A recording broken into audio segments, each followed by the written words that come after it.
Hi everybody, it's Ken Bach, and I'm here with Scott Mandelker in our long-running series. Today, Scott, we're gonna talk to Scott about the tarot, which is quite a departure from the two podcasts that we've done before, which are mainly about extraterrestrials and the higher cosmology in the universe. First of all, Scott, welcome. Thank you for having me again. Now, the tarot seemingly is a very different topic from extraterrestrials, but yet it is covered in the Ra material or the Law of One material, of which you are I consider you a scholar of the Law of One material. And that just speaks to the really wide-ranging and far-ranging how should I say, coverage of Ra. And there are some links here, as I've just found out, with the origins of the tarot with Ra. Do you want to talk about that first? Sure. The teachings on the tarot that Ra gives in the Law of One series, or the Ra material books, was originally in Volume 4, still in Volume 4. Mm-hmm. And so it represents the last portion of what they communicated to the L&L research group through Carla Rueckert, questioning still by Don Elkins. Mm-hmm. And very much builds on all the previous teachings centered around healing and transformation of mind, body, spirit. Mm-hmm. And therefore it's the most difficult. And I did a study group in San Francisco in the 90s, and we went right through the first 3 volumes, and we disbanded in the middle of the 4th.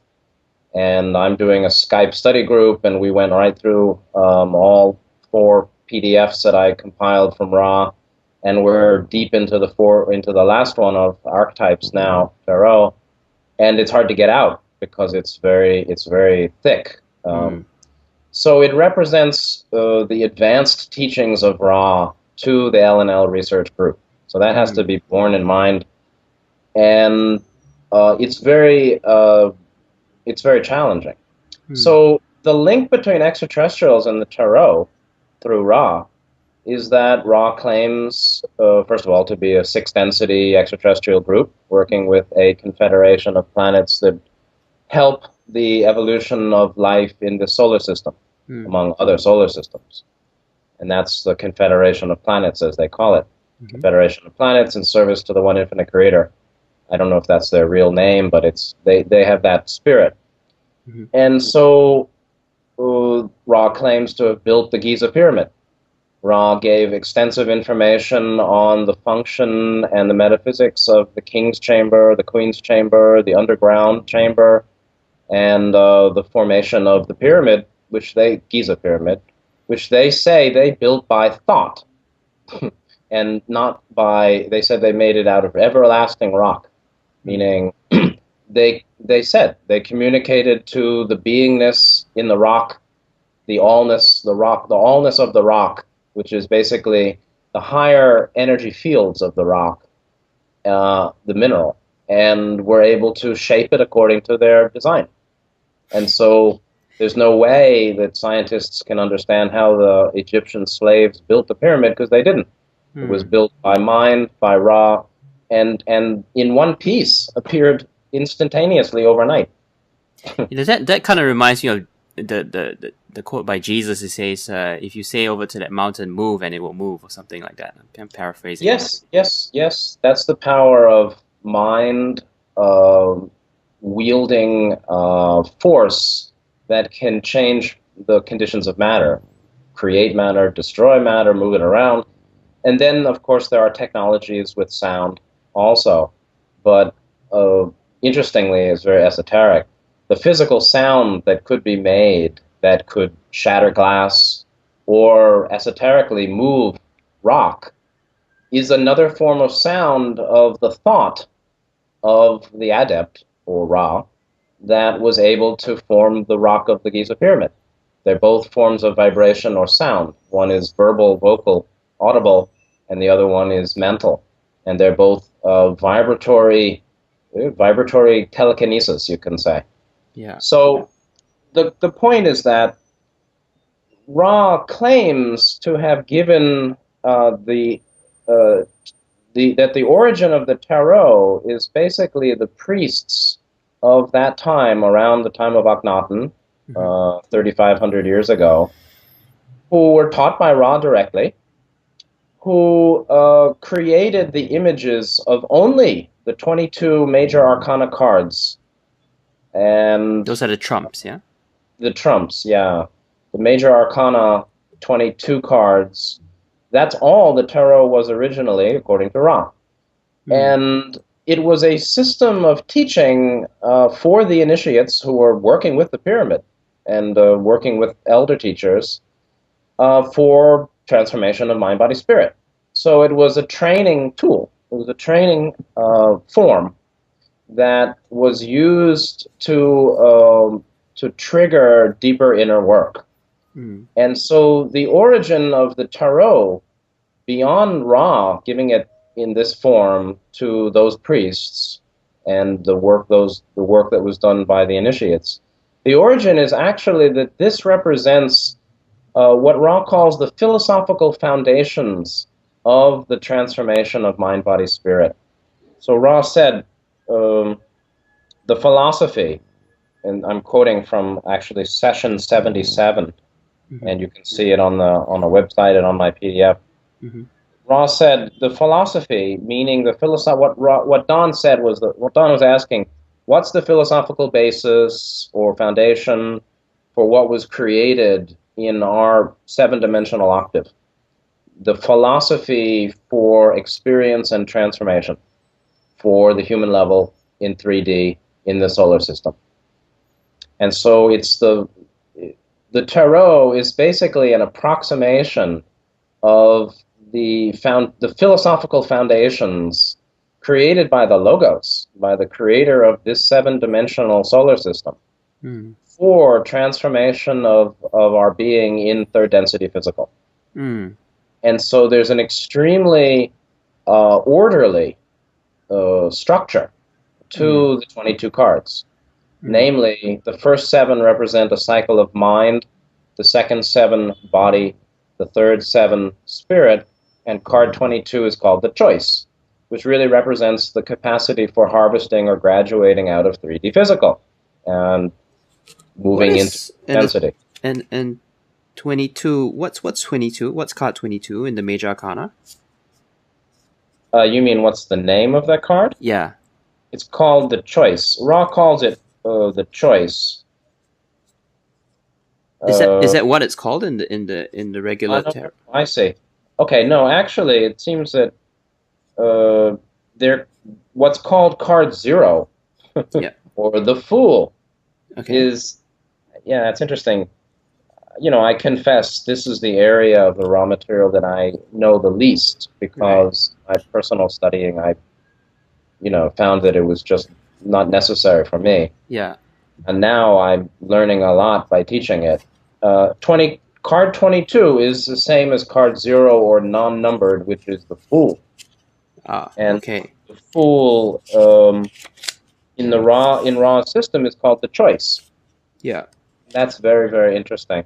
But it's premature to explain that or get into that right now. Gotcha. Okay. We go to the other ones. Yeah, it's interesting because I'm looking. I mean, I'm sure this is going to confuse matters, but I'm looking at the Crowley deck, and the last card in the major arcana is the Universe 21, but yeah, the Fool is 0.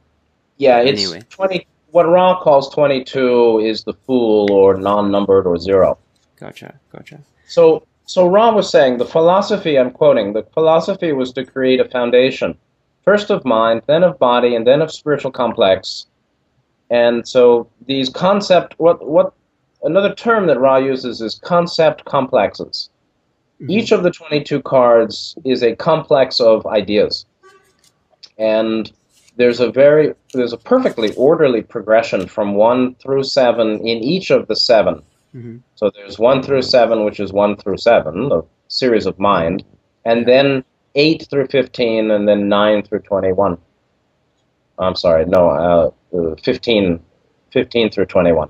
Yeah. So, and then there are correspondences between 1, 8, and 15, and 1 and 2, or 8 and 9.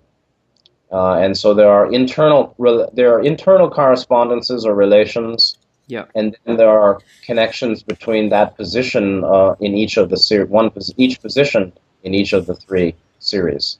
Wow. That's really profound. Yeah. So I mean, I'll give the basic. It's very profound, and the order is matrix, potentiator, catalyst, experience, significator, transformation, and great way. So this is, heavy upon heavy, right? What the heck what is the potentiator of a matrix? My God. And then there's matrix of mind, matrix of body, matrix of spirit. Mm-hmm. Potentiator of mind, potentiator of body, potentiator of spirit, and then each one, right? So there's what's the relationship between the significator of mind and the catalyst of spirit? I'm a bit lost. Right. What? So, do you want to begin with a little bit of? Do you want to go into that first? What is a significator? Well, no, I'm not going to go that way. I think it's right. better to go from the general to the specific. Gotcha. And the point is that there's a fixed name to each position in each series of 7. Okay. So cards 1 and 8 and 15 are called matrix. Cards 2 and 9 and 16 are called potentiator. So, and then in each series there's a catalyst, there's an experience, meaning catalyst of mind, catalyst of body, catalyst of spirit, and then the next nodal position is experience, and then significator, and then the 2 final in each series is a transformation and a great way card. Okay. Now, these archetypes of being 777 have clearly a relation to the 7 chakras. They have a relation to the 7 densities, but it's not a one-to-one correspondence. And so if you're looking for that, if someone's looking for that, they won't find it, but there's a close relation. Okay. And so we can just start, wherever you want. What's important is understand that this is considered the most advanced level of the healing and initiation of mind. Wow. So Don asked, then the LNL group asked Ra, help us become healers. Teach us to become a healer. Ra said, okay, here is the fundamental teaching on the healing of mind and body and spirit. Meaning, heal yourself. Meaning, first, you do your own work, and only the one who's healed oneself is a healer. No one else, actually. And, healers are effective to the degree that they have done the inner work. The inner work, the first 4 levels, this represents the 5th level of the initiation of the healing initiation of mind. The first 4 levels, which is another talk we can get into, which was in my Healing and Balance PDF, is discover the completeness and the polarities of your own mind, and then accept and understand them. Discover... Sorry, Scott, just to hold up. What do you mean by initiation? Is that movement from one density into another? No, not necessarily. What Ra calls harvest or graduation from one density to another, which is the capacity for a soul to be reborn in a higher dimensional position. Okay. It's actually the person has developed their energy fields, their 7 chakra system, their mind and consciousness, to the extent that they no longer need this dimensional experience, or the catalyst of this 3D. So that harvestability is a metaphysics and an energetic matter. And of course, it's related to consciousness. And so the meek shall inherit the earth, said Yeshua, meaning those who are working from 4th chakra or love, universal unconditional love to some extent, to a required degree, will graduate or will, be with the earth in its 4th density experience to come. So that would be considered a type of initiation. That's the big one. But any kind of awakening to a new condition of mind associated with a greater realization of unity, the Mm, law of one. You know, right. Ra said that healing is a recognition a greater recognition of the law of one, which Right. just means that there's greater balance and integrity or internal integration of body, Mm. mind, spirit. Would you say So it's a form of mind training? it's mind, body, spirit training. Okay. So, so the first four levels of the healing initiation of mind. You see, the goal is harvestability. Hmm. These teachings are for 3D people. The initiates were 3D people, even if they were wanderers, and even for us, if we're a wanderer, these teachings are quite valid. So the first four levels are basically coming to discover and accept the polarities in your own mind, the completeness of your own mind. I am a sinner, I am a saint, I am great, and I am miserable. I am all that is, and so is you. So are you, so is all. The wholeness of mind, and then accepting it and understanding it in self and then with other. Those are the first four trainings. After that comes the study of what Ra called the ratios and proportions of the deep mind. And that's this study of Tarot. And all of that is just the healing and initiation of mind. After that is the healing initiation of body and then spirit. Hmm. So that's what those guys were doing. You know, the initiates in Egypt, what were they doing? They were actually plumbing the depths of their own distortions and bringing love and awareness into, and thereby transforming mind, body, spirit, and being capable of graduation. And is that the same as the mystery schools? Yes, of course. Mm.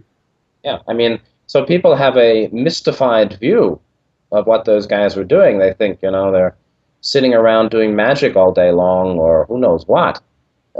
They were looking into their own personal psychology. They were Mm. looking into their own personal distortions Yeah. and then also seeing the true nature more clearly, Mm. their own true nature. And then, you know, just like any kind of deep Buddhist path, particularly Theravadan or Vipassana, seeing the mind, accepting it, understanding it, bringing love and compassion to self and other, and then seeing through it all into one's true nature. So all of this with the tarot is basically advanced training in the development of mind. Mm. But the nature of the 22 cards themselves are the blueprint for soul evolution in 3D. So studying the blueprint for soul evolution in 3D, body, mind, spirit development, to harvestability, that study is a portion of the healing initiation of mind in 3D. Mm. Okay? So clearly it's advanced. And Ross said then what was also added to it was the Sumerian, Chaldean, Mesopotamian astrological systems of divination that were not of Ra and are not necessary or useful generally for an understanding of the tarot uh, as the foundations for our transformation in 3D. The And astrological Ra felt in this case was not necessary to consider with this tarot system they gave. so, do we know what came from the Mesopotamians versus what came from Ra? As in Well, terms of the cards and the structure. yes, yes. Don asked about particular symbols and iconography in different cards, and Rob many times said this was an astrological edition. You don't need to consider it, or it's not. It wasn't part of what we were teaching. Mm. So, like the stars, or particular things that were held in their hands, or certain things around in each card, were astrological additions later, not of Ra. Okay, So if we get into any particular cards, we can see that. I see. So again, these are concept complexes. They represent, in many ways, the blueprint of the creator of this solar system for the evolution of mind, body, spirit in 3D. And Ross said there were two other systems of studying the archetypes or the deep mind structure. One was Tree of Life, Kabbalah, and the other one was astrology. So Ra's not saying astrology is useless. They're just saying that it wasn't what they were teaching here. And yet it could be, ideally, quite a valid way of studying the archetypes of the deep mind, or the blueprint for evolution. Now, Scott, I just want to back up and talk about, and ask about Ra. Now, obviously, in Egyptology, Ra is the sun god. So, are we really saying here that Ra in the Ra material is the same Ra? Well, later, you see, if an extraterrestrial or some great master appears in my room, I may say, "Wow, you're a great being, my teacher." And I tell my friend or I tell my student, and 150 years from now, they say, "Oh, the Supreme God appeared to him in his room." And so there's a deification that is developed historically. Right. And Ra never gave themselves, they don't even, their name is not Ra. It's just, they didn't have that name before they were in touch with Akhenaten. That's not their name, because that's just how it's the resonance between not Don, but Akhenaten's understanding of unity, which is symbolized by his worship of the sun as the monotheistic symbol of the one infinite creator. That was Akhenaten's mind. That was his view. And then... and Akhenaten was the one that did away with the what do you call that? Yeah. Many gods and made it worship of one god, right? Yes. Actually, it's interesting. I believe that the god that was worshipped, there were many gods before and many gods after, but the one that was quite troublesome was a worship of Ra. That was not actually worship of the one creation, or the one creator. It was sort of animist. Okay. So Ra, or the group from Venus, there is this group, never claimed to be a god, yet later Egyptian mythology and religion and the institutions, perhaps, I guess, deified this being and made it a god. And so it's not that Ra says we are the sun, but Ra is basically saying we also recognize the unity of all life. Mm-hmm. And if you call the name Ra, believing that you're seeking guidance from the one infinite source of love and light, very benevolent, you got us. Because we agree. We see it that way too. And we're happy to help you. Okay. Meaning that's how they approached Akhenaten. Yeah. And just to ask another general question, now this is is this would you say it's a series of divination? What is divination, first of all? First of all, this is not anything to do with divination. Okay. Nothing, zero whatsoever. It's not about fortune telling. It's not about character reading. It's not about future scrying. It's not about finding hidden secrets of facts and figures or the phenomena of human life. Nothing at all. And that just shows you how far it's fallen. Wow. How far the original intent has devolved into a system of entertainment. Mm-hmm. So Ra didn't present this as divination. They were presented as training aids, training guidance, a training system for the initiates at that time to develop the overall understanding of what's the discipline. It's the discipline of understanding. Rob used that term, that's another term for the spiritual path, the discipline of understanding. Understanding self and other and all in its true nature. Mm-hmm. And this was an advanced portion of the study of the foundations of evolution in 3D. So, and that's done after people have worked through their anger, their sorrow, and their fear. their low self-esteem, their blockages of second, third chakra. So as after the first four levels, which is about, find your wholeness and accept it, find the wholeness of other and accept that too, and then understand it and take adequate responsibility and bring love and wisdom into it all. Then later, there would be the advanced study of the philosophical foundations for our evolution, which is this.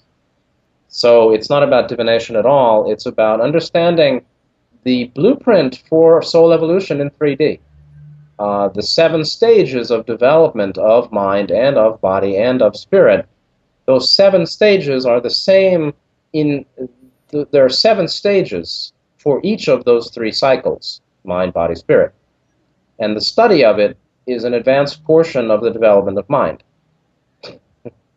So, wow, I mean, that's quite something, because I'm sure a lot of people think the tarot is a system of divination, and I think a lot of us myself. I mean, I use the deck I ask a question, I pull a card, and I see what it means. So, would you say that that's not a right way of approaching it? I wouldn't say there's a right or wrong, and I would say that if it works for you, go right ahead. I've used it that way too. I've actually done readings, at parties long ago. But that's it's like having a top class sports car and driving it 20 miles an hour in the street in the city, Okay. to the grocery store. Okay. So that it's just a significant lack of use of its true potential, Right. making not much use of its total potential. Okay. So, but the only way to use it, or to begin to use it in the way it was originally presented by Ra to the initiates 3,500 years ago, is to study what Ra said about it and the portions of the raw material that are about it. And that's the purpose of my putting together the PDF. So I have a PDF on my site called Tarot and Archetypal Mind. It's 70 pages, and it's a compilation of quotes from a website called lawof1.info. And I do my commentary in the Skype group, and we have over a dozen videos up around it now. So you'd have to basically understand, what do they mean? Each of the 22 cards means what? And how does it relate to my path? Wow. So, I can give you an example. Yeah. Unless you have a question. No, I think an example would be good, because we've been kind of dancing around. Yeah. It'd be good to talk about specific. Yeah. Yeah, so let's look at the first 7 cards, which are the cycle of mind. And as I said before, each of the 7 positions in each of the 3 cycles, mind and body and spirit, each of the 7 has a particular name, and it's the same for each of the 3 cycles.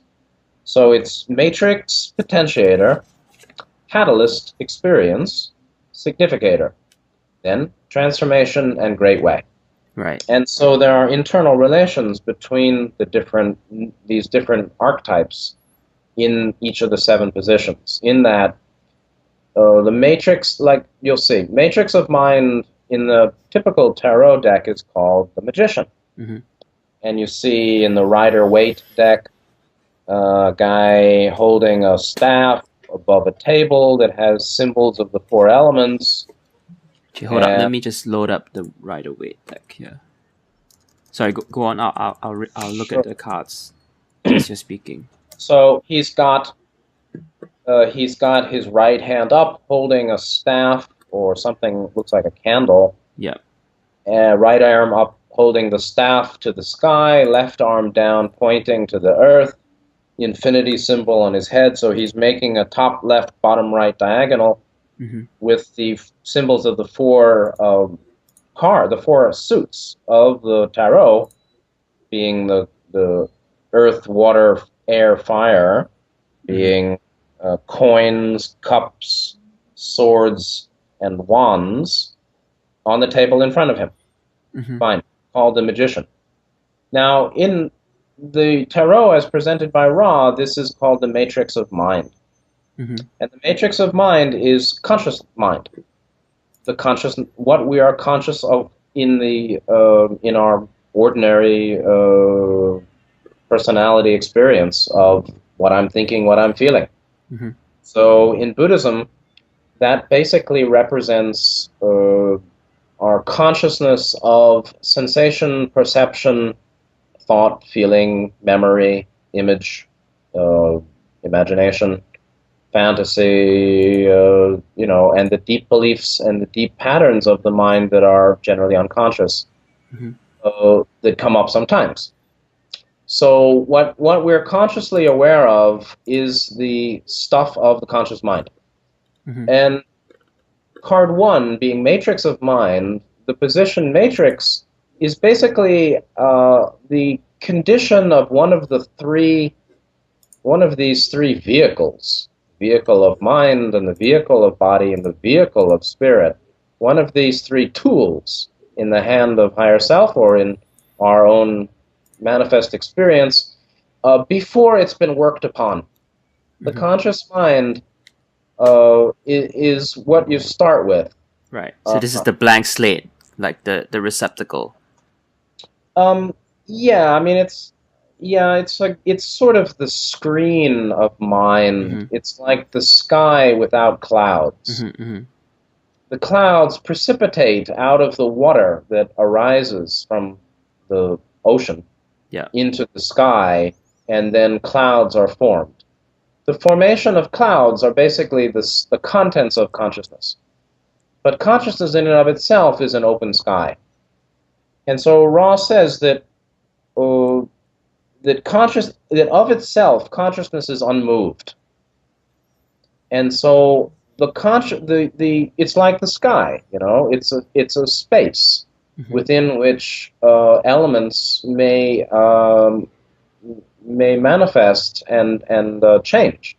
Mm-hmm. So within the space of mind, within consciousness which itself is unmoving, then there may be potentiation. Potentiation is actually the unconscious.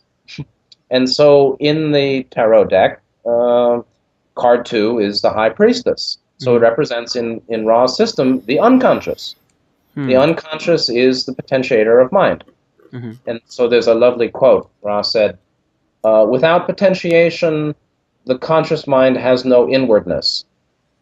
Mm-hmm. Without potentiation, the conscious mind has no inwardness. And the inwardness, which is soul, you can say it's soulful music. Well, what does that mean? It means that that what is manifest touches and resonates with what is deep.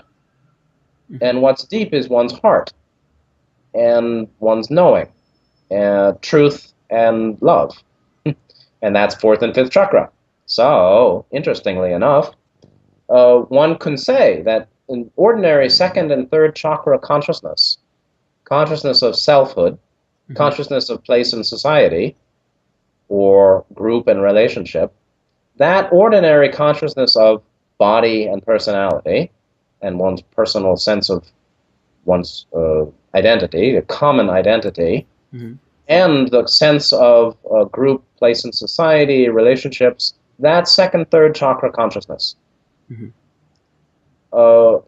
When there's potentiation, then there's a movement into 4th and 5th chakra. Mm-hmm. Meaning, when we seek within, heart opens and wisdom flows. And so the potentiation of the conscious mind is spiritual seeking. Mm. And people who don't do that remain shallow and superficial. And when we don't do that, we become shallow and superficial, lacking inwardness. Mm.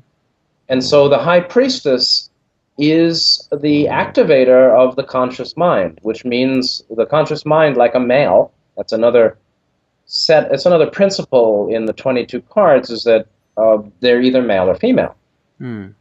And they're also looking right, left, or center.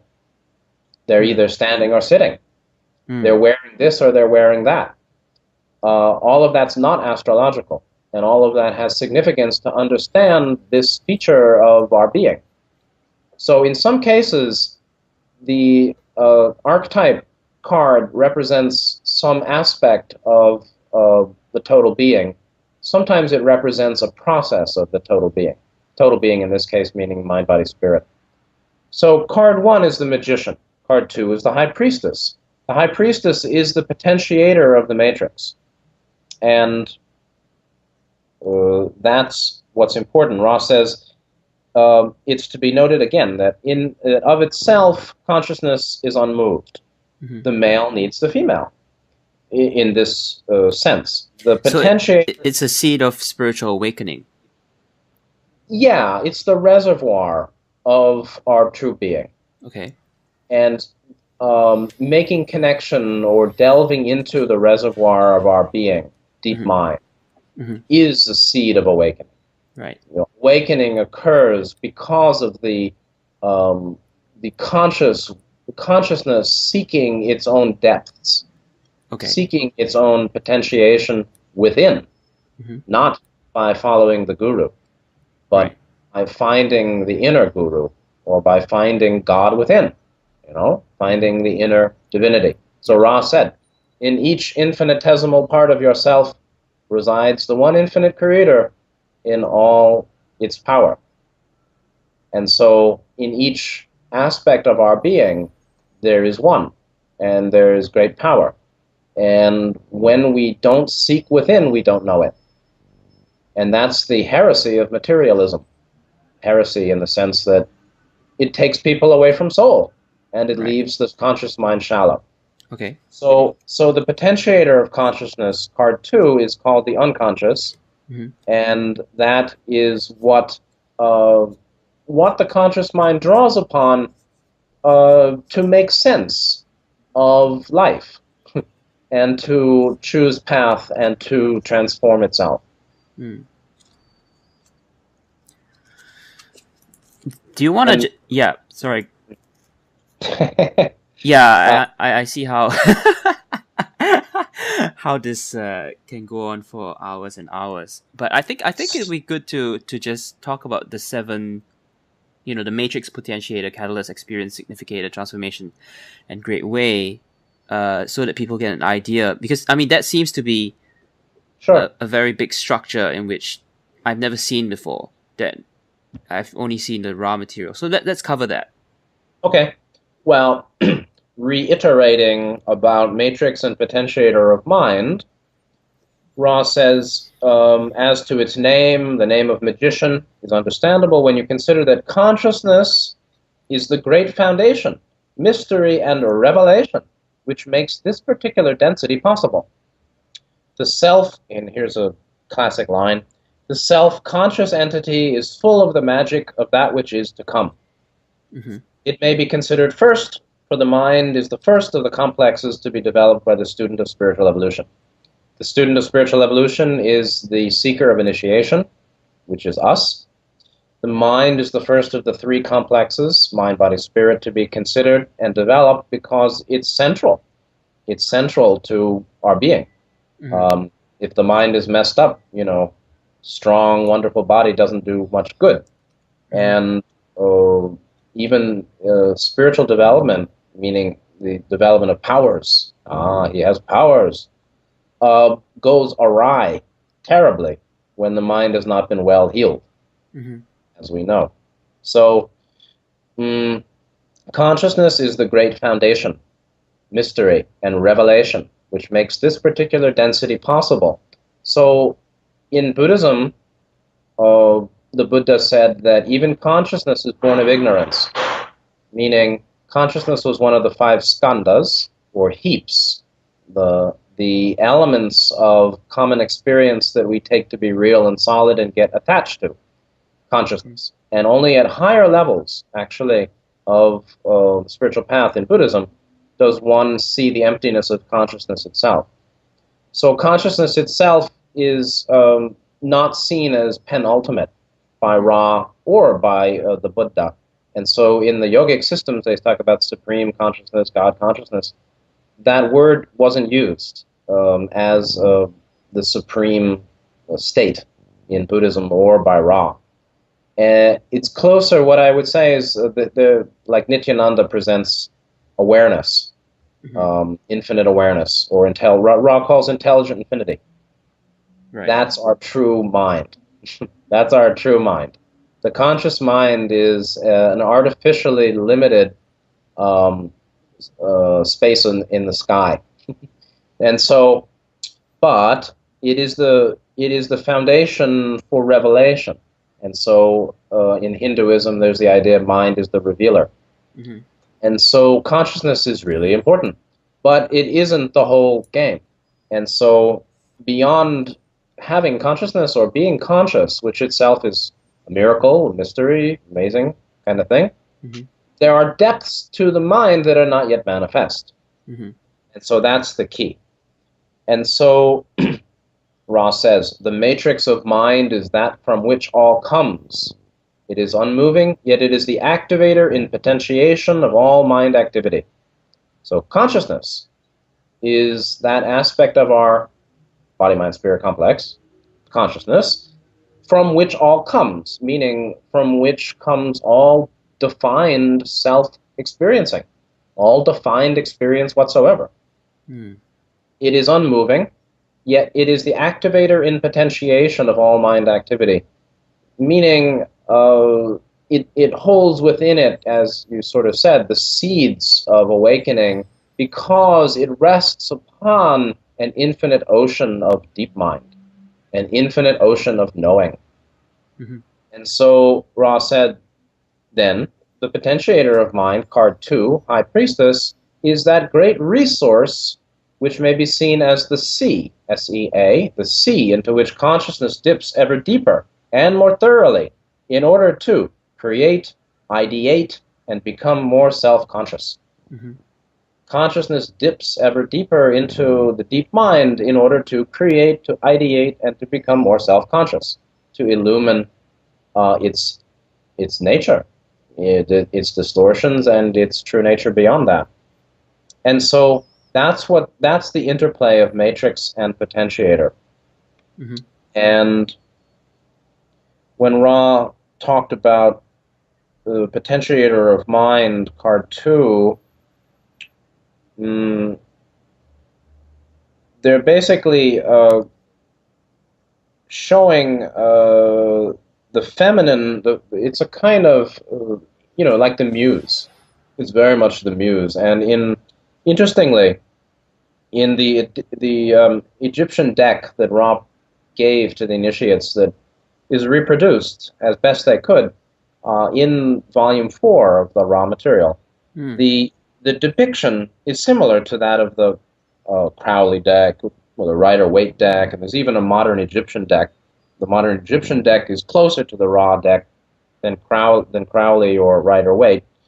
But what you see is a woman, it looks like Carla Ruckert to me, sitting between two pillars. One is light, one is dark, and she has an ankh in the middle of her body, and she's partially veiled. And that's because the deep mind is veiled by design, so that we may seek within. And sorry. To be clear, did the LL group do another set of cards based on what Ra told them? I don't know. Is that what you said? Okay. I actually don't know if they discovered this deck or they produced it themselves. What is this deck called again? Well, it's called the Egyptian deck. It's different than the modern Egyptian deck. Modern Egyptian deck is not Ra's Egyptian deck. It may well be that this is commercially available, because in a number of cards there were some astrological symbols that Ra said you can dispense with. meaning they're not important. So it may be that this is a traditional, commercially available named Egyptian deck. Okay. But the interplay of magician and high priestess is key to everything, because it's only by seeking within and trusting the value, trusting the greatness and the value, the worth of our inner being. Only by that trust and faith can we develop. Okay. And that's why the great illness of our age is low self-value, I think. People who don't trust themselves. I don't trust myself, or I don't know anything. Yeah. And so people ask me things like, well, what about this and what about that? And I say, well, if you want to know something, ask yourself. If you really want to know something, ask yourself. Yeah. And that sounds kind of funny, but it's spot on, I'd say. And so the difference between a person who dies confused, which is the case with most people on Earth, and those who die knowing, somewhat knowing, and well, and fine in moving through the transition to the next stage, is the difference between those who've sought within and those who have not. Going to religion and church and going to the guru and listening and saying what they say isn't necessarily seeking within. It may just be repetition of what you've been told. Seeking within is the key. And the key to it really is, Ra says, a recognition that self is a being of infinite worth. Self is a being of infinite worth. If your spiritual teaching doesn't say that, something's missing. Yeah. And the key then to the whole progression, the movement of development of consciousness through all these cards really is the quality of the interplay of cards 1 and 2, conscious mind and the deep mind. Wow, interesting. And then the second card is considered moving or active, while the first card, again, the matrix of mind, is unmoving. And so it's and that, that's a common idea that the creator needs his muse, and the male agent needs a female support. I mean, it doesn't have to be gender related, but fire depends on water, mystics would say. I was going to ask you why. Now this is really zooming out again. Why is it mind, body, spirit? Why is body sandwiched between mind and spirit? A good question. Well, first of all, I just answered some aspect of that before. Ra was saying that it's the importance of mind itself as being a microcosm of the law of one. Mind contains all things. The mind as the function of revealing all experience. The importance of mind. That's why mind was put first. And in the initiatic process of transformation of our being, the first step is mind. Because, again, without clarity and balance in mind, then nothing else can be done well. And so Ra was saying that it's the importance. Hold on. It's basically the importance of mind as being the foundation for our transformation is the reason why it's preceding the other two. The other reason is that when you talk about transformation of body, or the work on the 7 cards, 8 through 15, 8 through 14, 8, 9, 10, 11, 12, 13, 14, 8 through 14, we're actually not talking about the physical body. We're talking about the energy body. And that is adept work. So you see, that's the funny thing about modern mystic traditions like Buddhism and Hinduism, in that almost all the people who are trying to get some kind of adept level magical training or mystical, deeper transformation exercises and meditations and initiations haven't finished the healing of mind.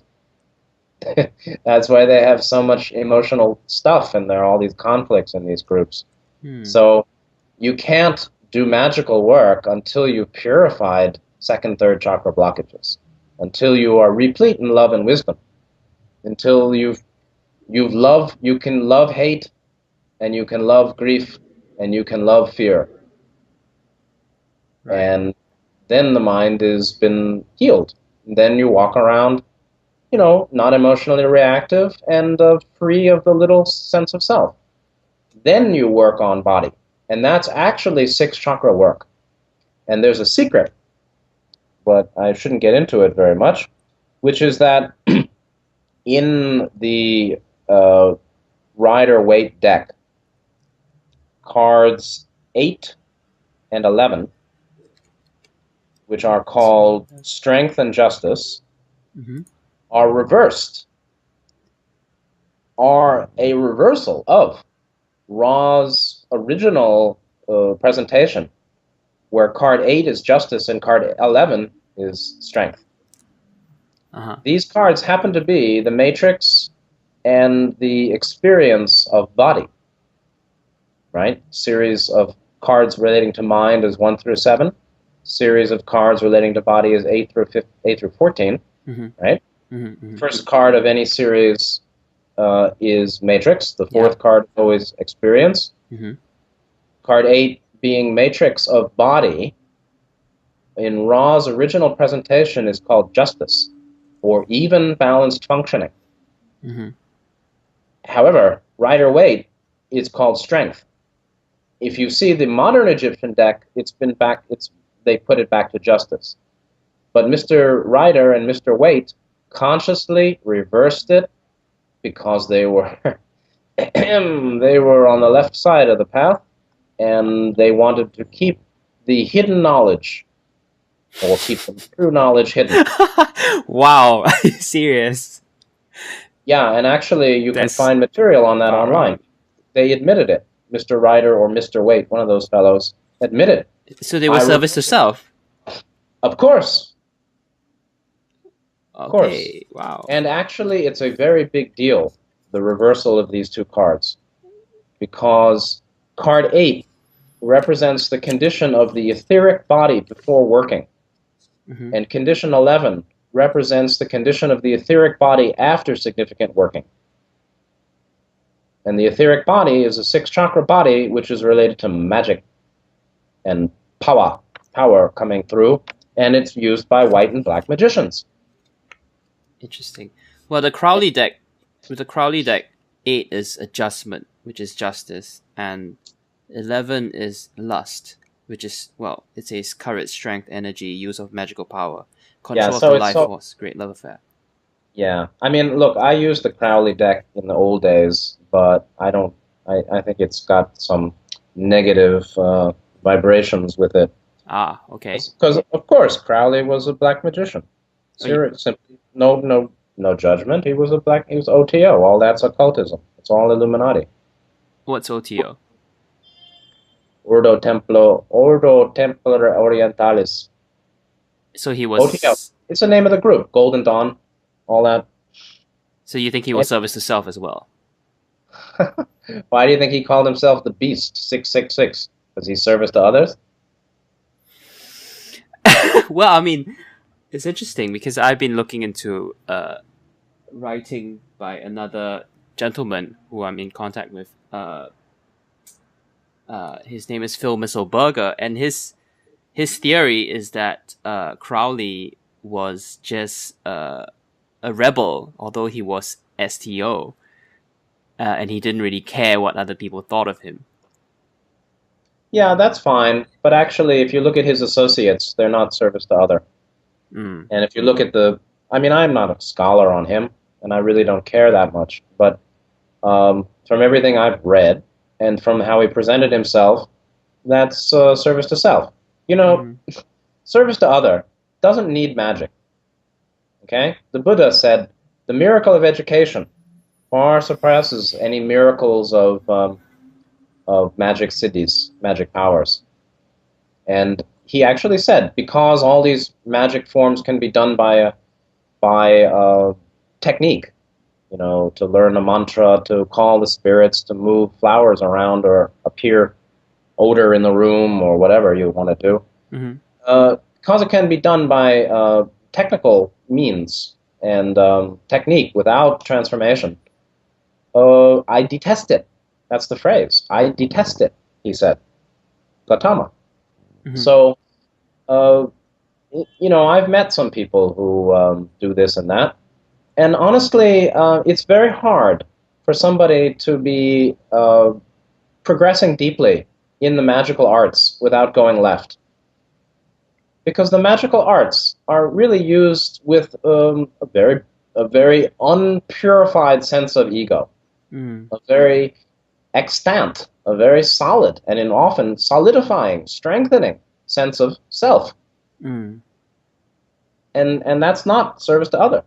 That's service to illusion. Service to self is service to illusion. It's the power of falsity, Ra said. And so the reversal of cards 8 and 11 is very significant. And in fact, Mr. Rider-Waite, one of these guys, actually wrote about it and said, well, I did that to protect the secret for the non-initiates and those who are outside the order. Wow. That's wild. Well, that's often the case here.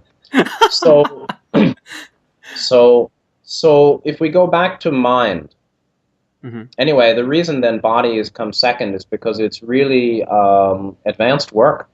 It's transformation of the energy system, the chakras and the nadis, through will. But that's really properly only done after clearance of second, third chakra blockages quite substantially, quite fully. Right. Okay. Okay? Yeah. So then, what happens is the matrix is where you start. It's the condition, in this case, of consciousness or mind without its own connection to its depths. Then there's potentiation of mind. The potentiation of mind comes by the response to catalyst, which is card 3. Catalyst is all that impinges on the senses. And so in the Buddhist system of the skandhas, it's form, meaning having a body that gives us sensation, 1 and 2. It's perception, which are the qualities of mind and body that can identify or discriminate or discern, cognize experience. That perception leads then to what's called volitional formations or fermentations or thoughts, feelings, which is the 4th skandha. So form and sensation or feeling, perception, and then these volitional formations, thinking and feeling, emotions, emotional thought, belief, and directed mind contents. These are forms of catalyst also. That's what arises within us and how we meet experience. So my talking to you is a catalyst, and you're sitting in your chair is a catalyst. Anything from the outer world, so-called, and others is catalyst that that touches us in any way. Anything that occurs within our body-mind system is also catalyst. The proper use or efficient use of catalyst is to use that catalyst for continued positive polarization for those who are positive, which is most everyone.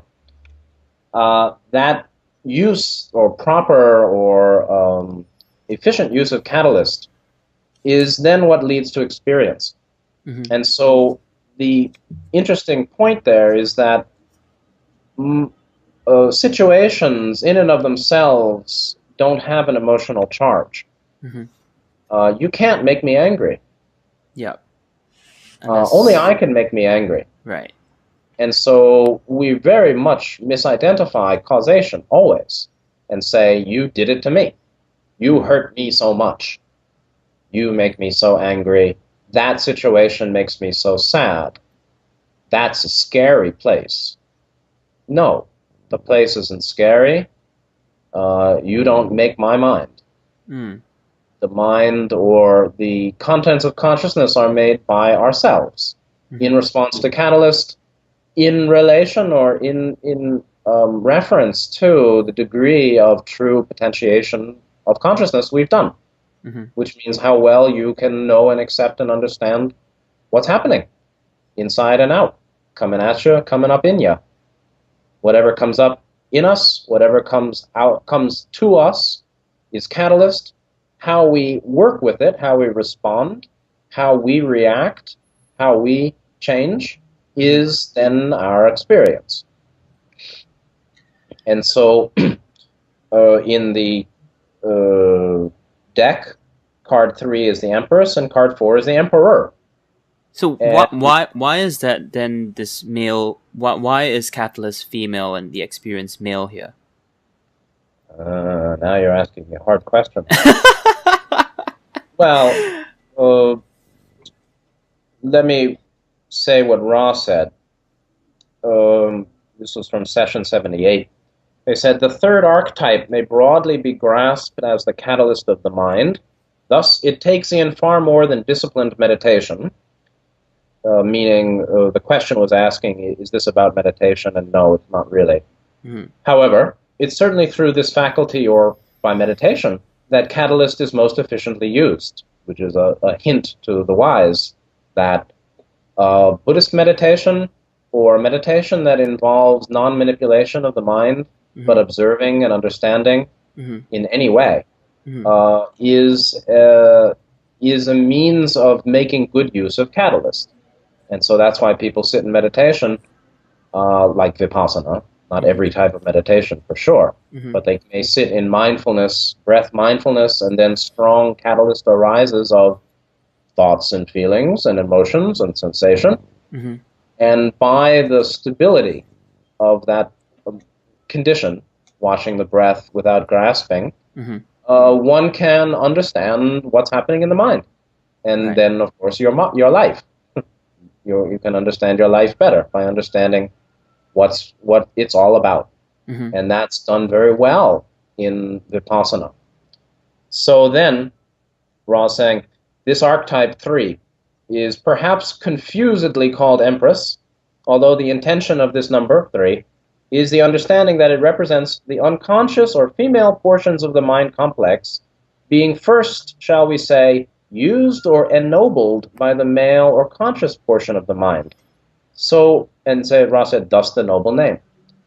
So what that means is that the female gender of card 3, being catalyst, represents the fine use of of our life, what comes to us or comes up in us, using that, using the unconscious in a respectful way, using the self-ennoblement of seeking within to make sense and make peace with our life.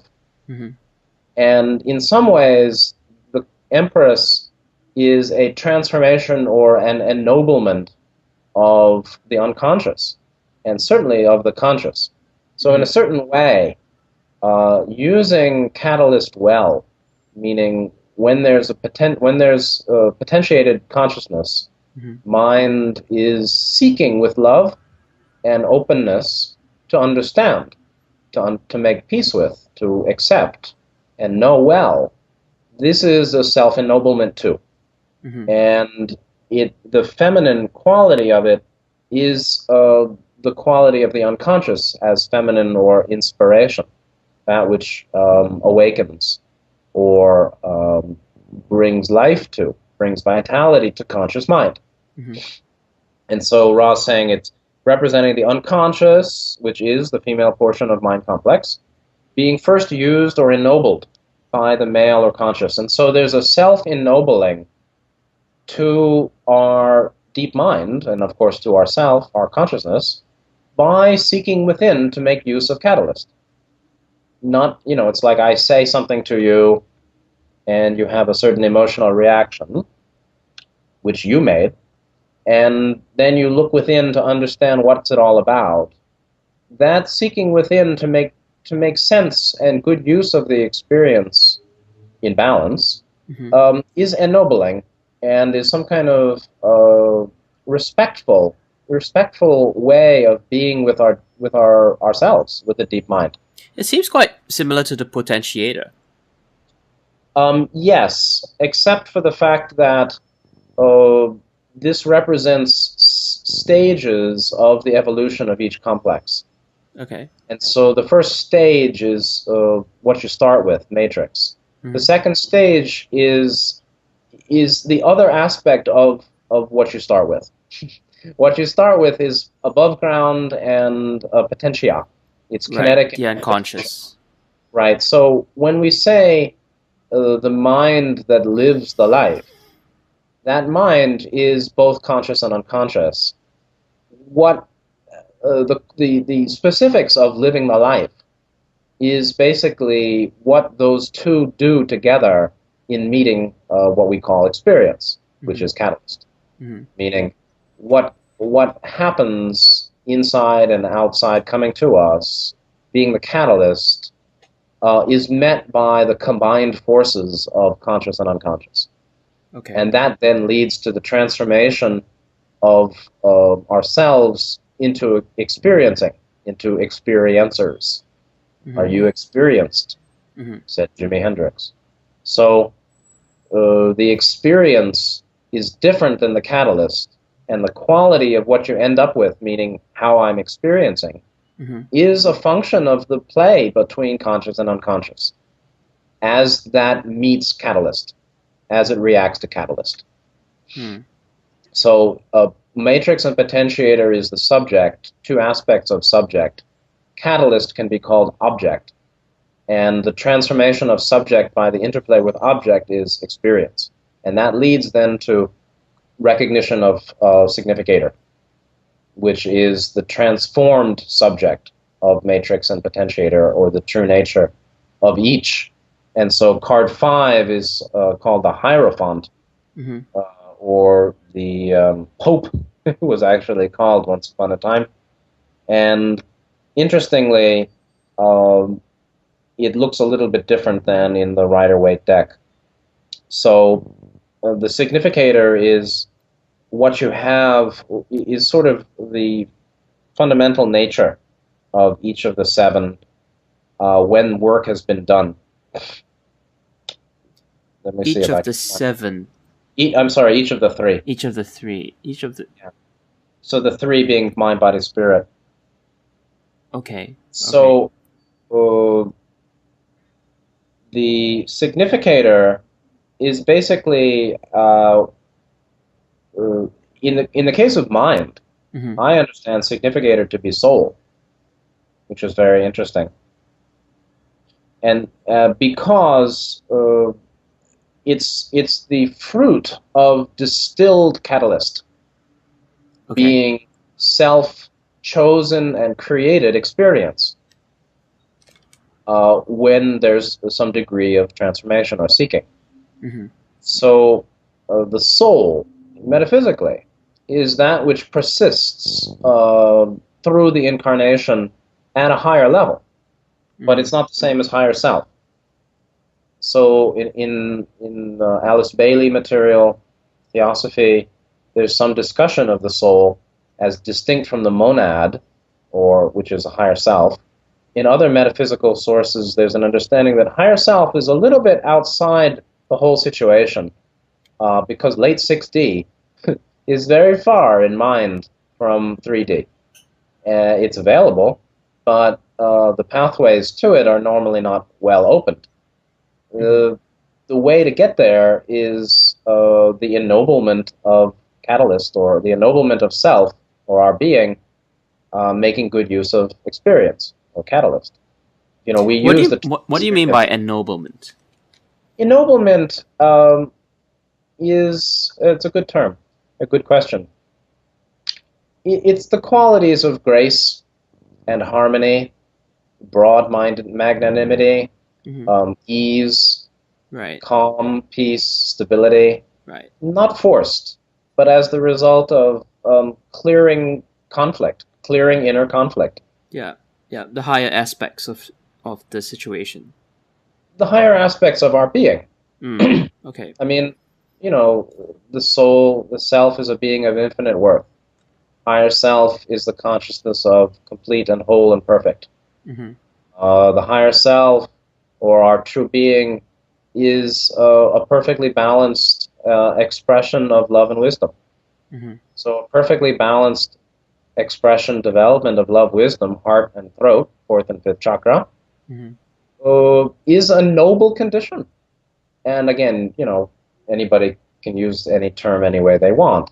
But Ra's really talking about the release of self-conflict, the release of distortion, the healing of distortion, which is the clearing of lower chakra blockage, 2 and 3, leading to the presence of soul and our greater being in the conscious mind, through the conscious mind.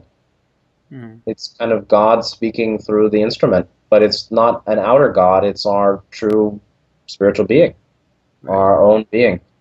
And that would be a, you know, a blend of pure understanding of love, wisdom. Hmm.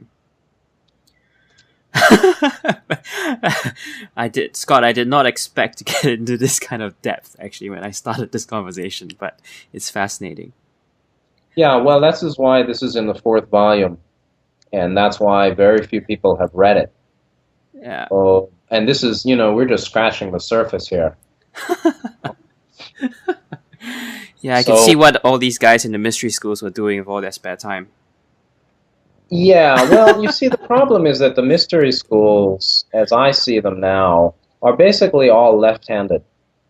Okay. And they're all funneling people into service to self, more or less. Wow. Because you don't need magic or ritual to develop love and wisdom.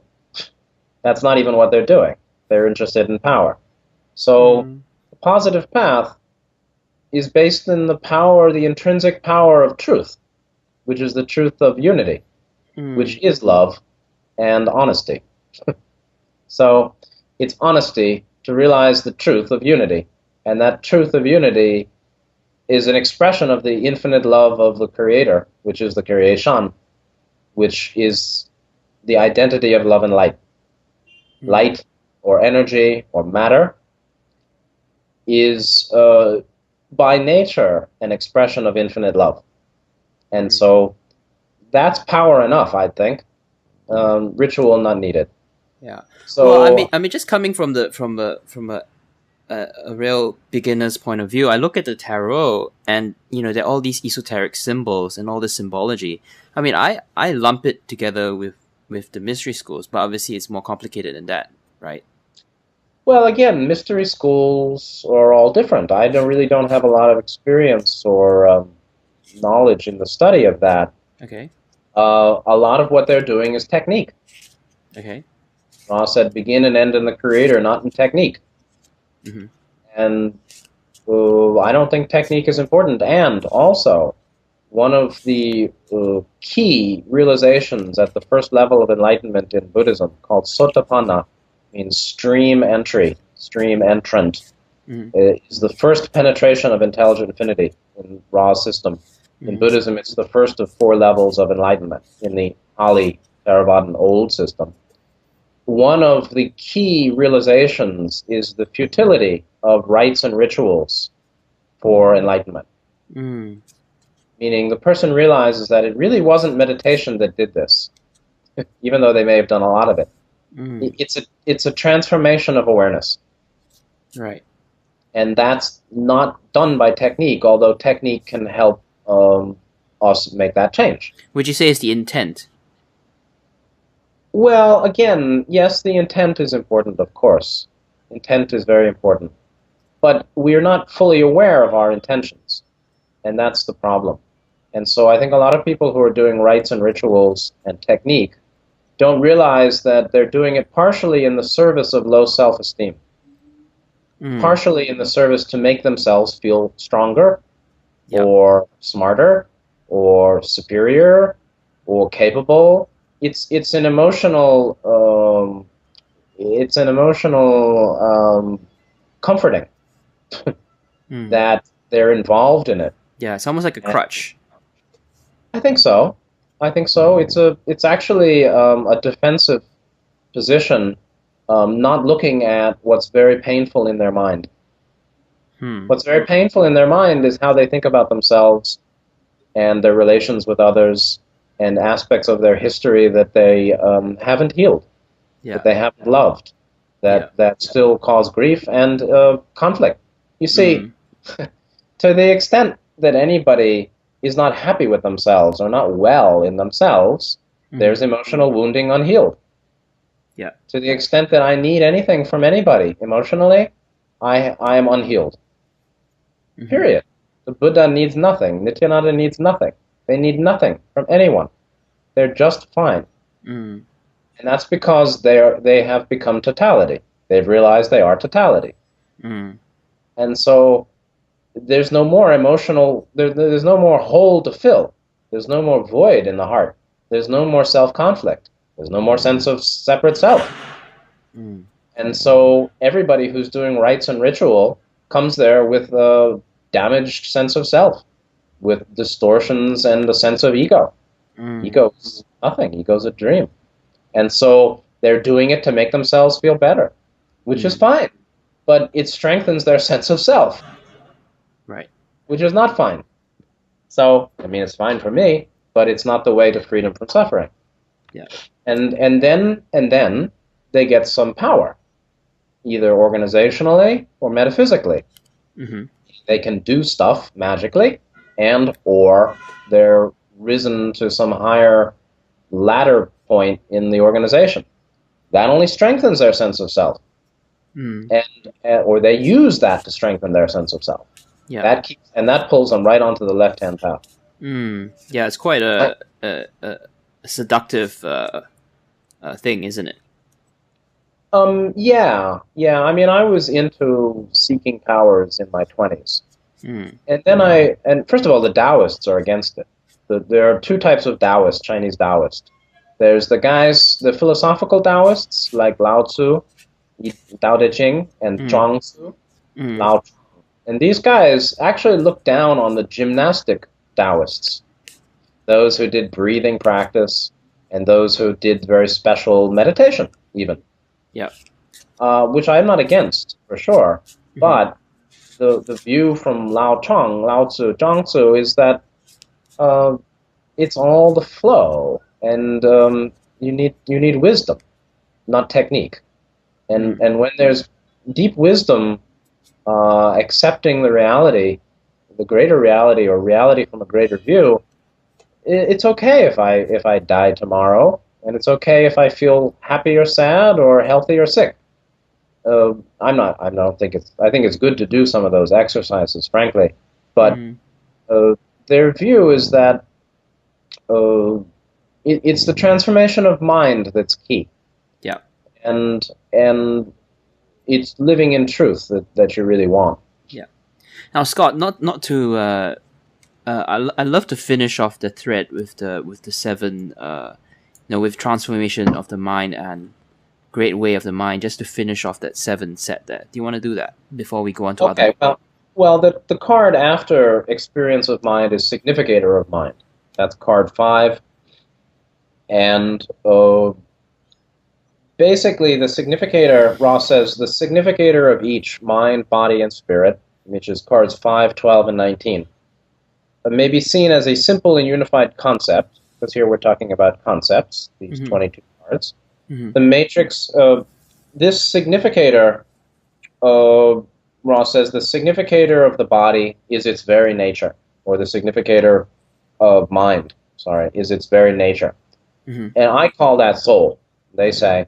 And the soul is actually a higher dimensional field, consciousness field, that we return to in a certain way after death. It's what remains as sort of the sun shining over us through the long period of incarnation. And when we die, we return to soul consciousness. So uh, Ra calls it the heart of the mind complex, with card 5, the significator of mind. The heart of the mind, heart or essence of mind complex, they say, is that dynamic entity which seeks, absorbs, and attempts to learn. That's very heavy. And so the soul is that which is the heart of mind. Mm-hmm. It's the result of conscious mind potentiated by itself, by the deep mind, meeting catalysts to provide a refined experience. Example is, you're standing, Ra gave this example, I think. Somebody's standing at the checkout counter and the person in front of you is slow. Mm. One person gets angry, one person doesn't care, and the other person feels sorry for the person who's not finding their money and has some problem. Mm. The person who gets angry is using that catalyst of the slow checkout for the development of service to self.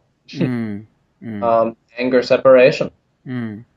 The person who doesn't care is not using the catalyst at all. That's very common down here on the ground. People not using their catalyst or life experience in any way. Just unconsciousness. Yeah, that's avidya, ignorance, or indifference. Ra called the vast sinkhole of indifference. The vast sinkhole of indifference. Ra said, one who knows not cares not. Right. And that's the basic condition of spiritual sleep. Sleepers, sheeple, whatever you want to call it. Yeah. Non-seeking truth. Yeah. And so the third person uses that catalyst to continue on the spiritual positive path. They feel passion. So, I mean, I had a case many, many years ago. I gave a lecture in, I don't know, Long Island or something. Not one person came.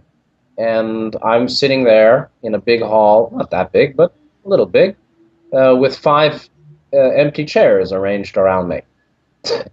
And I moved through anger, sorrow, disappointment, into actually some joy, twice. One was a sense that, oh, you know what? You're not alone. We're here. You're not alone. And I could feel the presence of positive beings with me. And the second was on the train coming back to Manhattan. This is the 90s or 80s or something, a long time ago, maybe in the 90s. And I felt so happy that I had done my part, and it's okay, nobody came.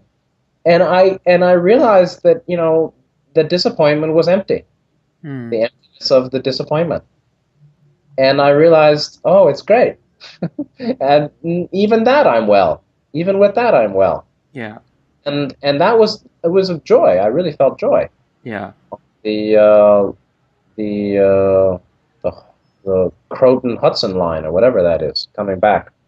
So Penn Station. So that was another particular use of the catalyst. Yeah, that's a beautiful example, and I think that really solidifies what we're talking about here to real life. I'm just reminded of this. Do you know who Byron Katie is? Yes, but I don't know her work really. Well, she related this story which I heard yesterday. I'm just reminded of this. Her wallet was stolen, and with it was all her trinkets and all her valued possessions, and I think she was a little bit angry. But then later she had this thought which she then related to the audience, and it was, I wonder who has that now. It's like, it's this joy for this person who's found her treasure. And that again is exactly what we're saying here, using that catalyst in a service to others way, isn't it? Yeah, it's Ra calls it the refined use of catalyst, the efficient use of catalyst. Right. And it's very subtle. It's basically providing yourself with distilled catalyst or distilled experiencing. And as we continue on the spiritual path, that happens more and more. So the person, you see life through the eyes of love, right? You see, now that needs wisdom too, but you see that with people who are loving only or love over wisdom. I mean, sincerely, not trying to be, but naturally they're good. They're good heart, and they feel others' pain. They know their Brahma Viharas, the 4 Buddhist meditations on compassion and loving kindness. Mm. And so when they see this and that, they can feel for people. And that's because they've developed heart chakra and somewhat of a freedom from self-involvement. Mm. And that's reality. And so it's like somebody, they lose their house in the flood, right? Recently in New York City, Long Island, New Jersey, a lot of places got really terribly flooded. Mm. And I'm sure there's probably 1 or 2 or 3 people, not many maybe, who actually feel good at some level because they say, you know what, that's just stuff. I'm here and my family's here and we love each other and everything's okay. Because even though we need that stuff or we like that stuff and we miss it all and we're in a really difficult situation materially, what's really important is that we're together and we love each other. I bet a lot of people felt that. Yeah. And that is a distilled experiencing of very painful catalyst. And that is ennobling. That's a very interesting. Well, ennobling. What's your take on Hurricane Sandy and in current times? Are you drawing me into the conspiratorial dialogue?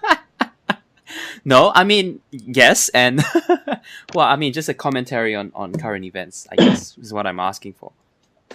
Well, I would just say that in all cases of so-called natural disasters, probably in the last 30 years or more, one has to consider both the causative activity of earth changes, which is the transformation of the body of Earth to prepare for its 4th density cycle, and then also human technology, which is used by those who are service to self, who seek a new world order, who do order through chaos, and divide and conquer, and never let a good crisis go to waste, and manufacture many. So do you think it was harp related? No, I think everything is. All of these things are harp related. I mean, you see, this is a case of how I process some of this catalyst. I assume that it's all probably both. Not all, but I assume it's probably all, probably both. Yeah. Probably most, certainly most is probably all or both. Probably, Okay. Probably most of these disasters are a combination of human and natural cause. And that's really enough for me, because they have a million plans and subplots, and I'm not really interested. And but you can assume. I mean, I think there's weather warfare going on. Yeah, I think so too. I mean, Russia, US, China, East, West. There's a lot of it. So I just assume that's a lot. That's partly related to most major disasters these days. I find it really odd that Hurricane Sandy just went straight for the East Coast, and kind of like the path of it was just kind of weird. It was almost like directed. Anyway. Yeah, well, these are called directed energy weapons, and they can direct energy, and therefore they can direct weather conditions. So I mean, I just assume that all of this is probably caused by both. Right, we've ventured a bit off the tarot here. Yeah. Are you okay? Do you want to take a break? No. Okay. So let's talk about the transformation of the mind and Great Way. No? Yeah, no, it's fine. I was just looking at something here. Right. So when we understand then that the significator of mind is the heart of mind complex, because again we have mind complex, 7 cards, body complex, spirit complex. The heart of each of those 3 is the 5th position or significator card. And so what's interesting again is that uh, the soul, the essence of our own mind, card 5, Ra calls the dynamic entity which absorbs, seeks, and attempts to learn. And that's a life lived consciously. And that's the desire to make good use of our life experience down here on the ground. Absorbing or seeking, and then absorbing and seeking to learn. They didn't say learning. Ra said attempting to learn. So we can't really force learning, but we can continue to attempt to learn. Ra is very humble. And so that's card 5. And it has a noble quality to it. Then when you get out of that, you get to card 6, which is transformation of mind, also called the lovers. In all decks, it's called the lovers. And interestingly, in the Egyptian deck and the modern Egyptian deck, not in Rider-Waite, there's a figure, a fellow, who's standing at the crossroads of two paths, left and right, looking like a pyramid, actually, flanked by two women, one who is scantily clad and one who is politely clad, meaning one gives herself easily and one requires the courtship. The difference between rape and courtship. The difference between the negative path and the positive path. And so this is a card about choosing path. And so when there's some potentiation of the conscious mind by seeking within, then we meet our catalyst in a conscious way, what we call conscious, which means seeking to make good use of it and understand it. And that leads to distilled experience, which leads to the understanding of soul, or the heart of mind. When that's achieved, then there has to be clear choosing of one's path. Normally there is some choosing before that, but it's the soul, it's from a soul level, or from soul in mind, the heart of mind being lived, a deep connectedness within, and making good use of our life that leads us to be on our path, to choose and be and follow our path. And so both Egyptian decks show the figure between two women choosing his lover. And it shows him actually staring forward, not having yet chosen, or not because not having made the choice, because it's fine if souls go left or right. That's allowable. That's the law of free will. And so the essence of that card, the lovers, let me say here, is basically making a clear choice of how we use our soul, how we use our life, how we use the potentiated mind. So does this relate to the? I mean, I'm obviously thinking 6 density here, and at 6D there is this merger of the positive, well, the STO and the STS paths. Is that related to what this is saying? No, because this is not the completion of polarity, but the inception of polarity. This is really about the 3D soul. This is all 3D, you know. So this is the 3D soul making clear choice of path. Okay. Ross said, this was session 99, very close to the end. Let us now observe the evaluation of the two females. The observation that to the left-hand path moves the roughly physical, and to the right-hand path the mental, has a shallow correctness. Don had asked, is it that the left-hand path is just physical and the right-hand path is mental? Ra says it has a shallow correctness. The Ra is not a softie, you know. They're just telling it like it is. Your view that it's left-hand path is a physical basis, right hand is mental, is not quite true.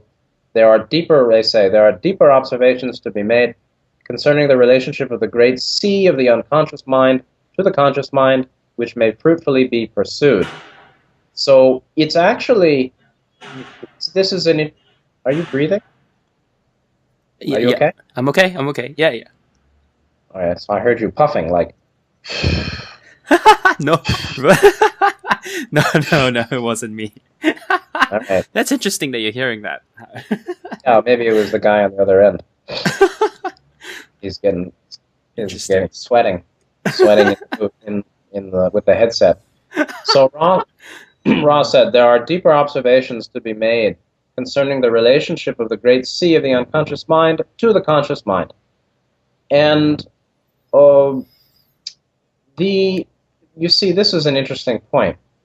When we say positive path of love and unity, or negative path of separation and control, these are not simply descriptors of how the person relates to others. Mm-hmm. It's particularly a descriptor of how one relates conscious mind to the unconscious. Mm-hmm. How you relate to your unconscious is how you relate to others. And there are only two organized ways of doing it. Control and domination, subjugation and ordering, or love, acceptance, harmony, and peace. Mm. Left-hand path, right-hand path. So how the conscious mind relates to the unconscious, how we relate to ourselves, in common parlance, is how we relate to others. And that is ultimately the foundation of which path we're on. Mm. Goes on. Many, this is the left-hand fellows, maybe the guy who's breathing, many use the trunk and roots of mind as if that portion of mind were a badly used, prostituted entity, meaning a used whore. Mm. That's how negatives use their deep mind, like a whore. Mm. Then this entity gains from this great storehouse that which is rough, prostituted, and without great virtue. Indeed. That's the way those on the left-hand path relate to themselves, meaning how conscious mind relates to the unconscious. Mm. And it's very interesting, they say, badly used prostitute, rough prostituted without great virtue. Mm. And that's because they use the deep mind to dominate others. And they don't appreciate the true nature of deep mind, which is love, which is heart, which is soul, which is very beneficent. So they're not into that. Yeah. On the other hand, Ross says, those who turn to the deep mind, seeing it in the guise of the maiden, go forth to court it. This courtship has nothing of plunder in its semblance. It's not plunderous, and it may be protracted. The path is long. Yet the treasure gained by such careful courtship is great. The right hand and left hand transformations of the mind may be seen to differ by the attitude of the conscious mind towards its own resources, as well as the resources of other selves. Mm. So this is heavy duty, you know? Yeah, I see that. The pivot of the lovers, card 6, transformation of mind, is the quality by which we relate to deep mind. Mm. And those on the negative path use the resources of deep mind in a shallow way, actually. And there's much off limits to them by their path. While those on the positive path seek to appreciate the totality of what they are, what I am. Mm. I wish to be whole. I wish to be the totality of what I am. That's very different than the negative project, the negative to self project. It's very interesting. I mean, to me, I'm just kind of reminded of how much, well, exactly as you said, it's like rape versus making love. Yeah. Right. And we see a lot of that reflected in society, you know, all this obsession with S&M versus, you know, obviously the more difficult, in a sense, tantric path of really deeply understanding your partner and having deep communion with her. Yeah. Yes. Yeah. You know, all of society is teaching people to rape themselves. All of society Really, I mean, to a large extent, uh, people are taught to abuse themselves. They're Mm. taught to disrespect themselves. They're taught not to appreciate your sanctity. They're Mm. taught to obey authority, not to discover your own inner authority. So society on Earth is basically a big fraud in the sense that it's led by benevolent protectors. It's led by rapacious negatives, generally. I mean, it's actually always been that way, more or less, but its pervasive influence is greater today than before. Yeah. So that's we're not one big happy family here because the parents are psychopathic, very deeply wounded people Yeah. in most societies on Earth. Not all, and it depends. But uh, people, yeah, the presentation of sex in the media is absolutely not of the way of love and appreciation and understanding and harmony.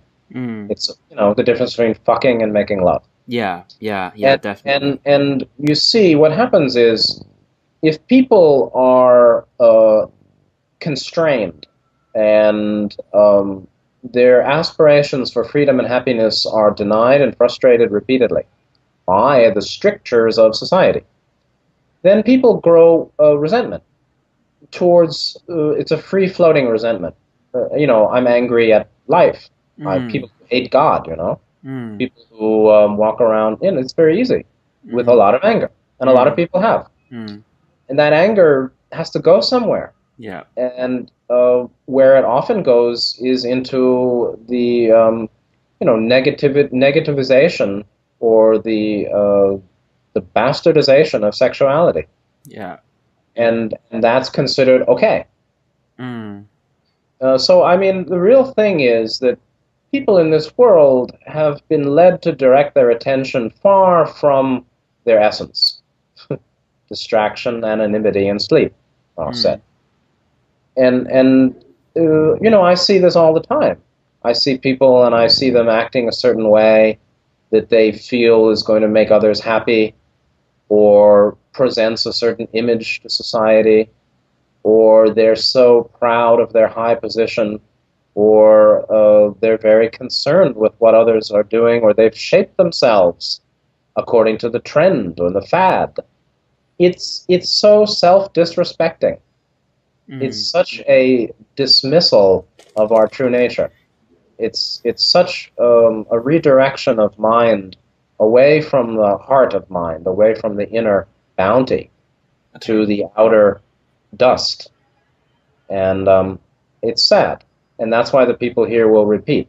Why there'll be a very significant repeating percentage of the human population Yeah. after 3D is over. Yeah. Now I want to ask you about the tarot and characters looking left or right. What does that mean? Well, you ask hard questions. Um, it's basically about the intrinsic. It's about the place of polarity in a particular card. Okay. Okay, so and the relationship between the characters and polarity. So in the card of the Transformation of Mind Lovers, card 6, the scantily, it's hard to see on the Egyptian deck because it's black and white. But the left-hand path would be associated, or the woman on the left, looking left, is associated with left-hand path. Mm-hmm. And her quality is the quality of the left-hand path, which again is how the person uses the deep mind. Mm-hmm. The man is looking forward because he hasn't chosen the path yet. In card 7, Great Way of the Mind, it's called the Conqueror or the Chariot, the Mm. Charioteer. It's the last card of the first series of 7, right? Mm-hmm. In the original, he's facing to his left, holding a sphere, and in the other hand, a downward pointing sword. And in the Rider-Waite deck, which is from the occultists, Mm-hmm. he's basically looking forward. And that's interesting, with no sphere in his hand, and in fact, his left hand is empty. Hmm. he's holding. It's interesting, in many in the Rider-Waite deck and others, the original sphere being held by a character, one of the cards, has been replaced by a scepter. Mm-hmm. And that's so human. It's such a distortion added by the negatives, as there have been many here, because the sphere is a sign of holistic, unified, magical power. It's the power of the One, which is infinite power available to those on the positive path. Now, it's replaced by the scepter, which is linear, angular, phallic, and a symbol of human rulership over other humans. While the sphere is basically a little sun. And that's yet another distortion added by the astrological community, or the occultists, who put together Rider-Waite and the other decks that came from it. I mean, it seems to me that there's just so many little traps that you wouldn't know about if you go about learning the tarot. I mean, what would be your advice to someone who's like me, who's starting out on this, looking into this stuff? Well, I mean, choose your teacher wisely. Choose your teachers carefully. I keep a high standard, and I choose carefully. And I don't want to waste time, and I don't want, garbage. So, for me personally, raw material, original Buddhism, some Taoism, some yoga philosophy, even some Western metaphysics, and even a couple of channelings like Seth or Hilarion are just fine for me and enough. For tarot, I mean, if you respect the raw material, then one should consider what Ra said about tarot. And that's either from my PDF or you find it in the 4th volume on your own. Yeah. And see what they have to say. Yeah. But, just make sure that it feels right, or it feels like that the effect of using it is transformation. The way you know if food is good for you is when it feels good. It's good in your belly and your body feels well with it. Same thing with spiritual teaching. The way you know it's good for you is that you feel well after you've received it. That doesn't mean that it's high, and it doesn't mean that you see everything in terms of the teacher and the organization behind him. It just means that teaching for you was suitable and suited, and you used it well. And it doesn't mean that a year from now you may leave because you find that it's not right, or something doesn't fit, or something is off base. But you have to use your discernment. Yeah. I actually want to ask you about the I Ching, but that's a totally different topic. I know I like the I Ching a lot. I've been using it since the late 70s when I was in high school. So I know a little bit about it, but I'm not expert. Okay, cool. But anyway, the final card of the first 7, Great Way of Mind, Chariot, Charioteer, Conqueror. Ra says, Archetype 7 is one difficult to enunciate. We may call it the path, the way, or the great way of the mind. Its foundation is a reflection and substantial summary of archetypes 1 through 6. So that means that in each of the 3 series, body and mind, body, spirit, cards 7, or the 7th position card, which is 7, 14, 21, represents a reflection or summary, substantial summary of the substance of the first 6 cards, the cards for 6 before that. The great way of mind, then Ra says, one may see the great way of mind as showing the kingdom or fruits of appropriate travel through the mind, in that the mind continues to move as majestically through the material it conceives of as a chariot drawn by royal lions or steeds. So there's a lot of, that's a very loaded sentence. That's just one sentence there. The great way of mind, card 7, Conqueror, Charioteer, He's holding a sphere, and he's holding a sword, but it's pointed straight down, which in a way shows he's put down the sword. He holds it, but he's not wielding it against anything. This is the kingdom or fruits of appropriate travel through the mind. Now, where are you now? You're in your room. Is it outside or inside? Well, you can say it's outside because it's outside my body. But how do you know that? I know it by my eyes, senses, and my intellect. Is that outside your body or inside? It's outside. Well, hold on. Senses, inside. Yeah, inside. Well, it's inside and outside, right? Are you your eye? No. Are you your eye perception? No. Are you your thoughts? No. Those are the passing clouds in the sky. So, yet, what we conceive of, or my experience, right, of the catalyst of sitting in my room, or my experience, which I conceive of as a me sitting in this room, which is mine, all of that is in your mind. The outer inner split is in your mind. It's your mind that conceives of the duality of location, inner and outer. It's the mind that conceives of the duality of past, present, future. And so that's why Ra says, this shows the fruits or kingdom, the achievement of appropriate or efficiently used catalyst, travel through the mind. Your journey of life is through your mind. Ra said, you're not living in a material universe. You are dancing thoughts. You are dancing thoughts. Whose thought? The thought of the one infinite thinker. The thought of the creator of all, which thinks this light. This dancing light, which is a dancing thought in the mind of the one infinite, is not inner or outer, but we conceive it by travel through the mind.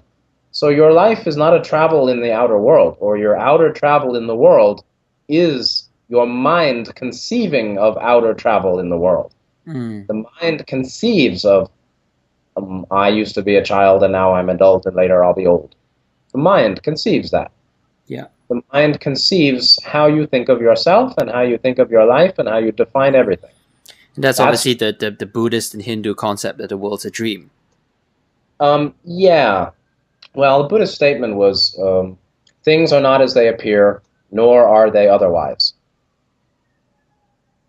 Things are not as they appear, meaning how we conceive of life and ourself and this experience is much more, what we conceive of it is a very small portion of what it is. But what it is includes our conception of it. So it's like depth and breadth. If I put my hand in front of my face, I say, oh, there's my hand in front of my face. If I put my hand 1 inch in front of my face, I just say, oh, there's some dark pink thing. Now, if I go further in, there's no more hand, there's cells or atoms. That level of depth gives me a very different experience. So which is it? Is it cell? Is it hand? Is it pink blotch? Well, it's all of that. But it's more than that. So if I see it as a hand, because I'm far away from it, I think, oh, it's just my hand. Well, that's not the total truth. From this perspective, with my mind, I say it's my hand. But from a different perspective, with a different condition of mind, I'll see it differently. When a fly looks at my hand, he sees heat signature, right? So the heat signature vision is fundamentally not separate from my vision of my hand. I call it my hand, and Mr. Fly calls it a particular field of heat signature. And so things are not as they appear. As it appears is one aspect of what it is, but it's much more than that. So you can't really say that it is only how it appears, nor is it otherwise. meaning what it is includes my limited perception of its appearance. And so you can say it's not that illusion is real. You see, form is emptiness and emptiness is form. Form is empty means you call it your hand, but it's a whole lot more. And if you are aware of all of that, you wouldn't call it your hand. You would say that it can appear as a hand and it can appear many other things too. So the form, calling it just what I think it is empty. It's much more than that, and it's also always in flux, and there's much more happening than I perceive. The form that I define is empty of eternal meaning, of fixed and unchanging meaning as I define it, as I experience it. Meanwhile, emptiness is form, which means if you think of it as nothing, that's another type of form. If you think of it as illusion, oh, I have no self, I'm a no self, we have no self. The Buddhist teaching is not no self, even though it's called anatta. It's basically the whole discussion of self and no self is far from the truth. That's the point. Things are not as they appear, but they're also not otherwise, and so appearance has a relative truth to it. And the reality is far from the limited perception that we have. And that's what Ra says, travel through the mind. And so your whole life is in your mind, in a sense. Outer and inner is a distinction made by limited perception. So Ra says it shows the kingdom or fruits of appropriate travel through the mind, in that the mind continues on the path to move as majestically through the material it conceives of as a chariot drawn by royal lions or steeds. So the mind, our life is a form of travel through the mind as we move through the material we conceive. All of our thoughts are material volitional formations, just the skandha.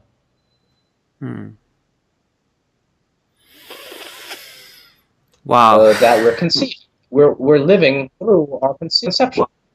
And so where's the inner, where's the outer? Yeah. And yet we take it all as solid and real.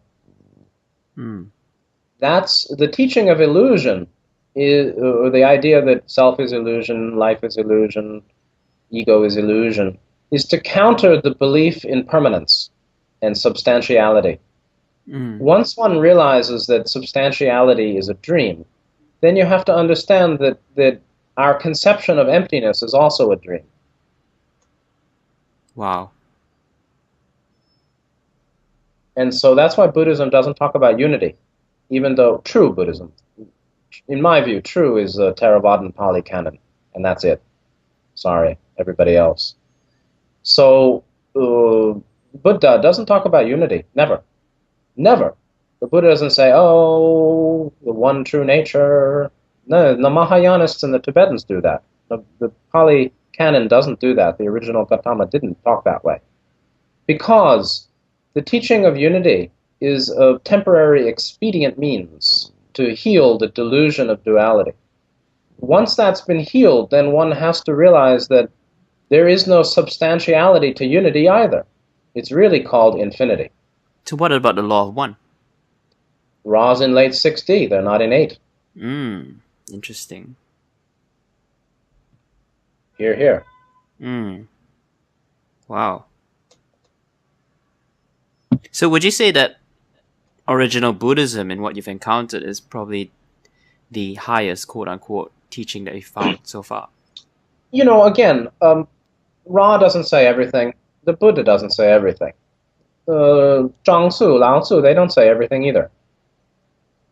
In my view, the raw material, the law of one from L&L Research and Carla Ruckert, nobody else, not any other purported channeler of Ra, that this presentation of the law of one through Carla Ruckert is the highest presentation or most accurate presentation of truth along with the Buddha, along with what I understand from Theravadan Buddhism.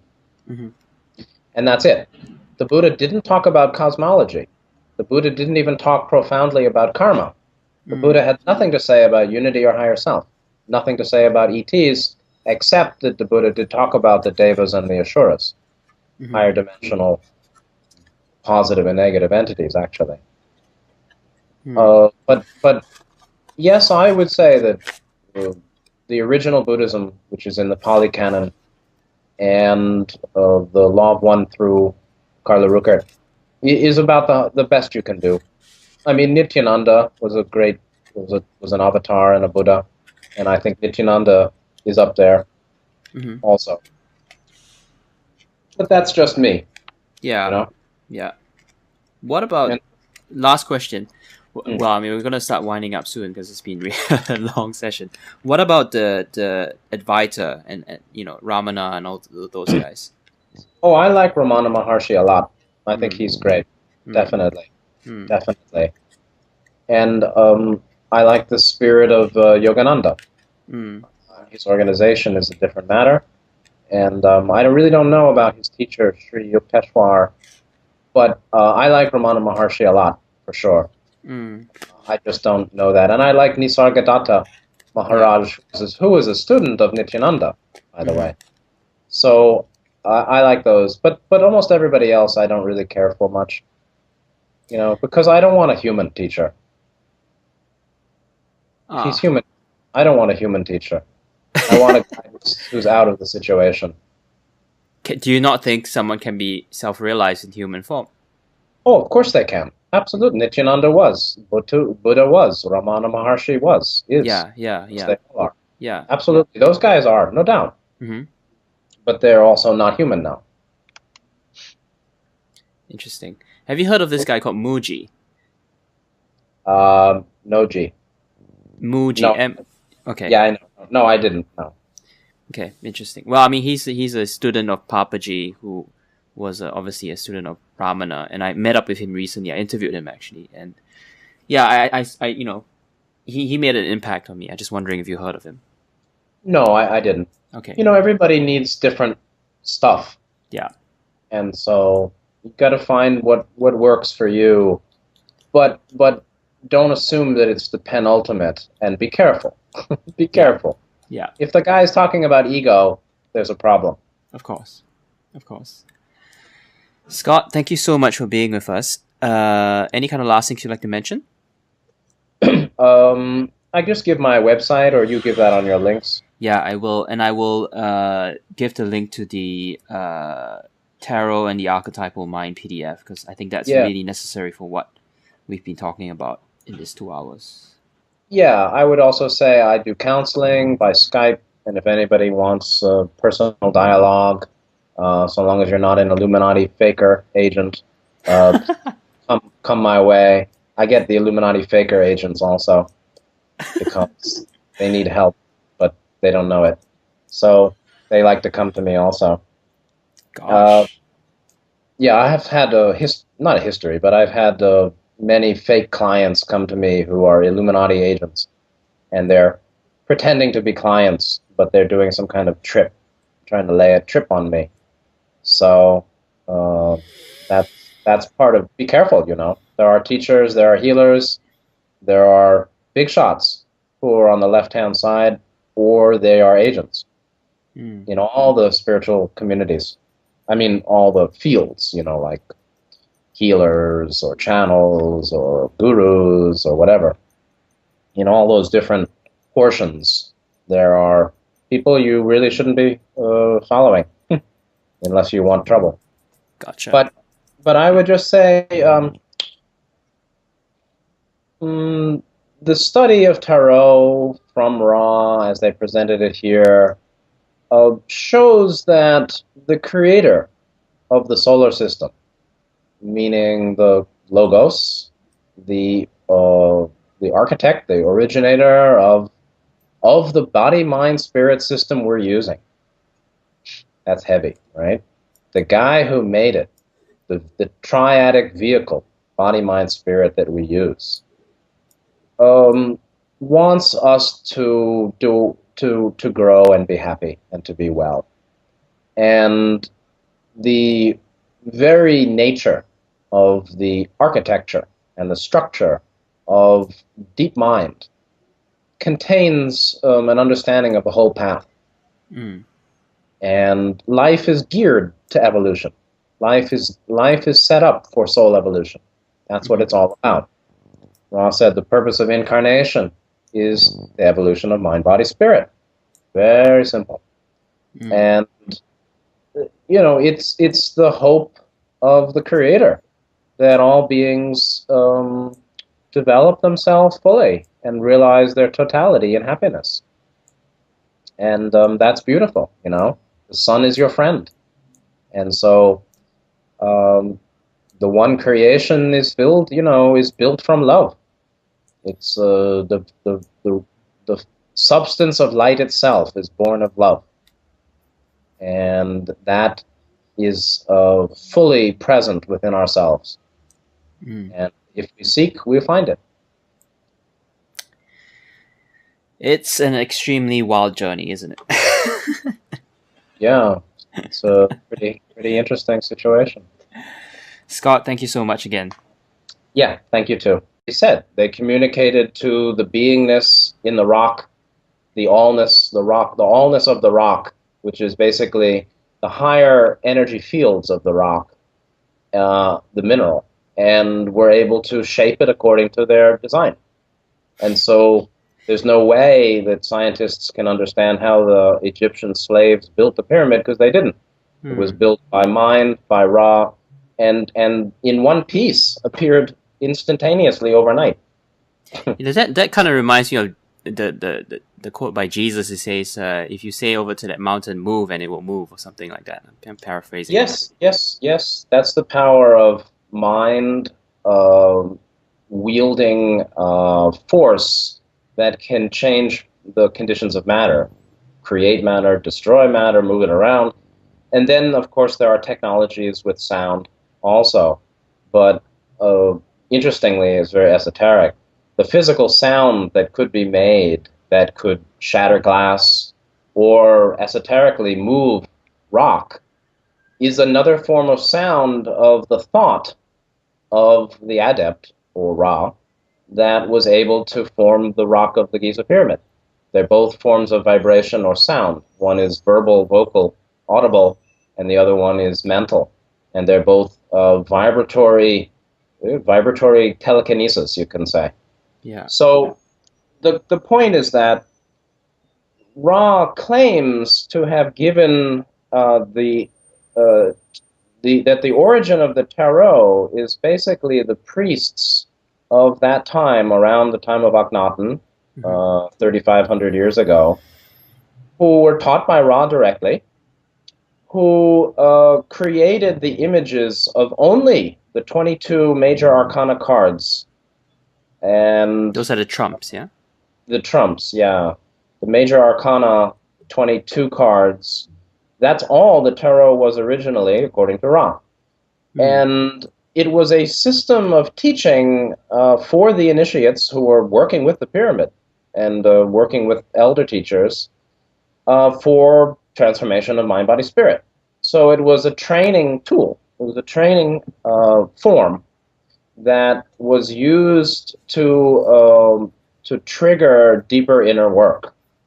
And so the origin of the tarot, beyond Ra giving it in this form to those priests and the work that was done by the initiates, the origin is actually that this represents what Ra calls the philosophical foundations of the transformation of mind, body, spirit. So Ra said, the philosophy, and I'm quoting from actually session 77, and you can see it on the website and on my PDF. Ra said the philosophy, meaning the what Don said was what Don was asking, what's the philosophical basis or foundation for what was created in our 7-dimensional octave?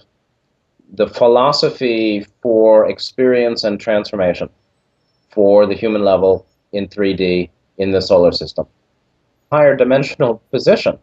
It's actually the person has developed their energy fields, their 7 chakra system, their mind and consciousness, to the extent that they no longer need this dimensional experience Right. or the catalyst of this 3D.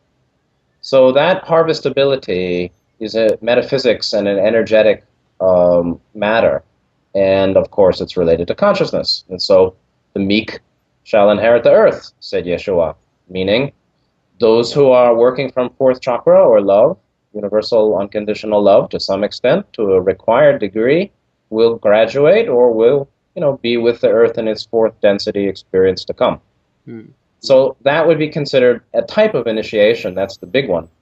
But any kind of awakening to a new condition of mind associated with a greater realization of unity, the law of one. Ra said that healing is a recognition a greater recognition of the law of one, which Right. just means that there's greater balance and integrity or internal integration of body, mind, spirit. Would you say So it's a form of mind training? it's mind, body, spirit training. Okay. So the first four levels of the healing initiation of mind. You see, the goal is harvestability. Mm-hmm. These teachings are for 3D people. The initiates were 3D people, even if they were wanderers, and even for us, if we're a wanderer, these teachings are quite valid. So the first four levels are basically coming to discover and accept the polarities in your own mind, the completeness of your own mind. I am a sinner, I am a saint, I am great, and I am miserable. I am all that is, and so is you. So are you, so is all. The wholeness of mind, and then accepting it and understanding it in self and then with other. Those are the first four trainings. After that comes the study of what Ra called the ratios and proportions of the deep mind. And that's this study of Tarot. And all of that is just the healing and initiation of mind. After that is the healing initiation of body and then spirit. So that's what those guys were doing. The initiates in Egypt, what were they doing? They were actually plumbing the depths of their own distortions and bringing love and awareness into, and thereby transforming mind, body, spirit, and being capable of graduation. And is that the same as the mystery schools? Yes, of course. Mm. Yeah, I mean, so people have a mystified view of what those guys were doing. They think, they're sitting around doing magic all day long or who knows what. They were looking into their own personal psychology. They were looking into their own personal distortions, and then also seeing the true nature more clearly, their own true nature. And then, just like any kind of deep Buddhist path, particularly Theravadan or Vipassana, seeing the mind, accepting it, understanding it, bringing love and matrix, potentiator, catalyst, experience, significator, transformation, and great way. So this is, heavy upon heavy, right? What the heck what is the potentiator of a matrix? My God. And then there's matrix of mind, matrix of body, matrix of spirit. Potentiator of mind, potentiator of body, potentiator of spirit, and then each one, right? So there's what's the relationship between the significator of mind and the catalyst of spirit? I'm a bit lost. Right. What? So, do you want to begin with a little bit of? Do you want to go into that first? What is a significator? Well, no, I'm not going to go that way. I think it's better to go from the general to the specific. Gotcha. And the point is that there's a fixed name to each position in each series of 7. Okay. So cards 1 and 8 and 15 are called matrix. Cards 2 and 9 and 16 are called potentiator. So, and then in each series there's a catalyst, there's an experience, meaning catalyst of mind, catalyst of body, catalyst of spirit, and then the next nodal position is experience, and then significator, and then the 2 final in each series is a transformation and a great way card. Okay. Now, these archetypes of being 777 have clearly a relation to the 7 chakras, They Mm. have a relation to the seven densities, but it's Mm. not a one-to-one correspondence. And so if you're looking for that, if someone's looking for that, they won't find it, but there's a close relation. And Okay. so we can just start, wherever you want. What's important is understand that this is considered the most advanced level of the healing and initiation of mind. Wow. So Don asked, then the LNL group asked Ra, help us become healers. Teach us to become a healer. Ra Mm-hmm. said, okay, here is the fundamental teaching on the healing of mind and body and spirit, meaning heal yourself, Mm-hmm. meaning first you do your own work, and only the one who's healed oneself is a healer. No one else, actually. Mm-hmm. And, healers are effective to the degree that they have done the inner work. Mm. The inner work, the first four levels, this represents the fifth level of the initiation of the healing initiation of mind. The first four levels, which is another talk we can get into, which was in my Healing and Balance PDF, Mm-hmm. is discover the completeness and the polarities of your own mind, and then accept and understand them. Discover Sorry, and Scott, just to hold up. What do you mean by initiation? Is that movement from one density into another? no, not necessarily. What Ra calls harvest or graduation from one density to another, which is the capacity for a soul to be reborn in a. Hi, everybody. It's Ken Bach, and I'm here with Scott Mandelker in our long-running series. Today, Scott, we're gonna talk to Scott about the tarot, which is quite a departure from the two podcasts that we've done before, which are mainly about extraterrestrials and the higher cosmology in the universe. First of all, Scott, welcome. Thank you for having me again. Now, the tarot seemingly is a very different topic from extraterrestrials, but yet it is covered in the raw material or the law of one material, of which you are I consider you a scholar of the law of one material.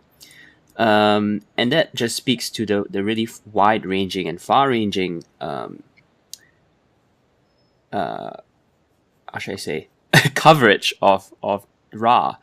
And there are some links here, as I've just found out, with the origins of the tarot with Ra. Do you want to talk about that first? Sure. The teachings on the tarot that Ra gives in the Law of One series or the raw material books was originally in Volume 4, still in Volume 4. Mm-hmm. And so it represents the last portion of what they communicated to the LNL research group through Carla Ruckert, questioning still by Don Elkins. Mm-hmm. And very much builds on all the previous teachings centered around healing and transformation of mind, body, spirit. Mm-hmm. And therefore, it's the most difficult. And I did a study group in San Francisco in the 90s, and we went right through the first 3 volumes, and we disbanded in the middle of the 4th. And I'm doing a Skype study group, and we went right through all 4 PDFs that I compiled from Ra, and we're deep into the last one of Archetypes now, Tarot, and it's hard to get out because it's very thick.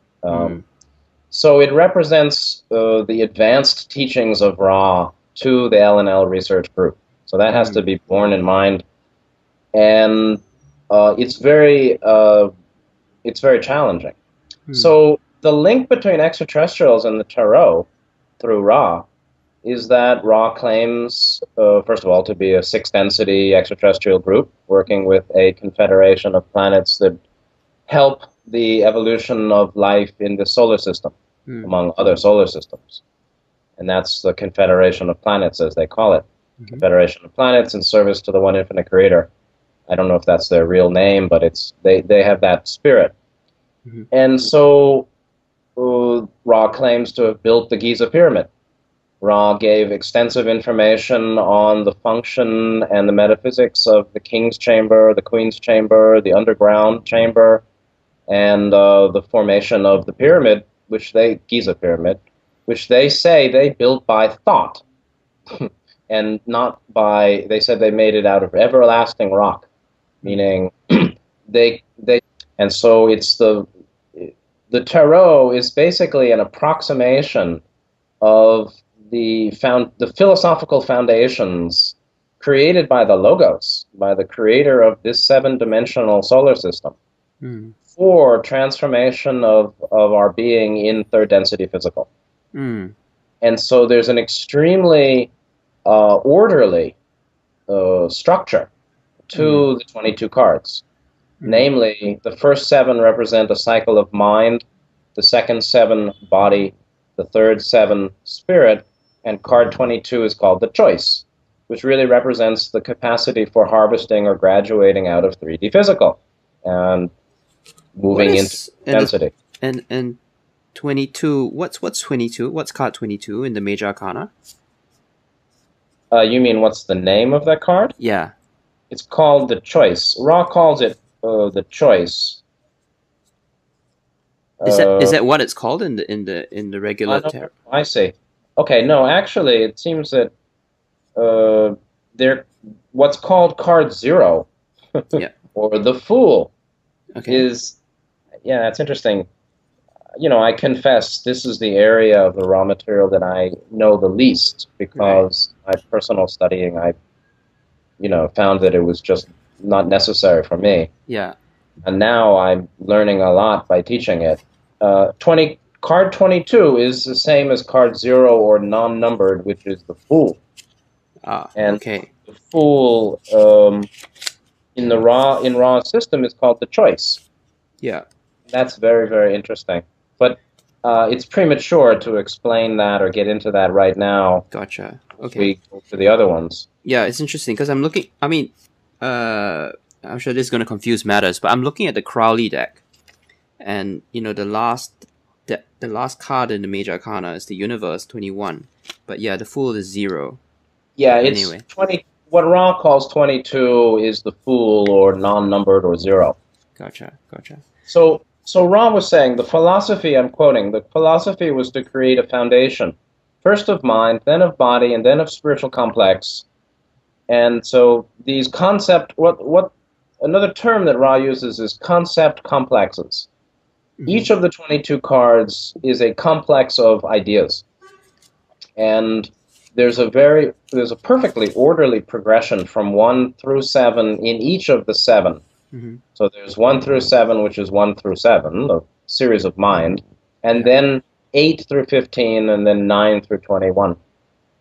I'm sorry, no, 15 through 21. Yeah. So, and then there are correspondences between 1, 8, and 15, and 1 and 2, or 8 and 9. And so there are internal correspondences or relations. Yeah. And then there are connections between that position in each of the each position in each of the 3 series. Wow, that's really profound. Yeah. So I mean, I'll give the basic. It's very profound, and the order is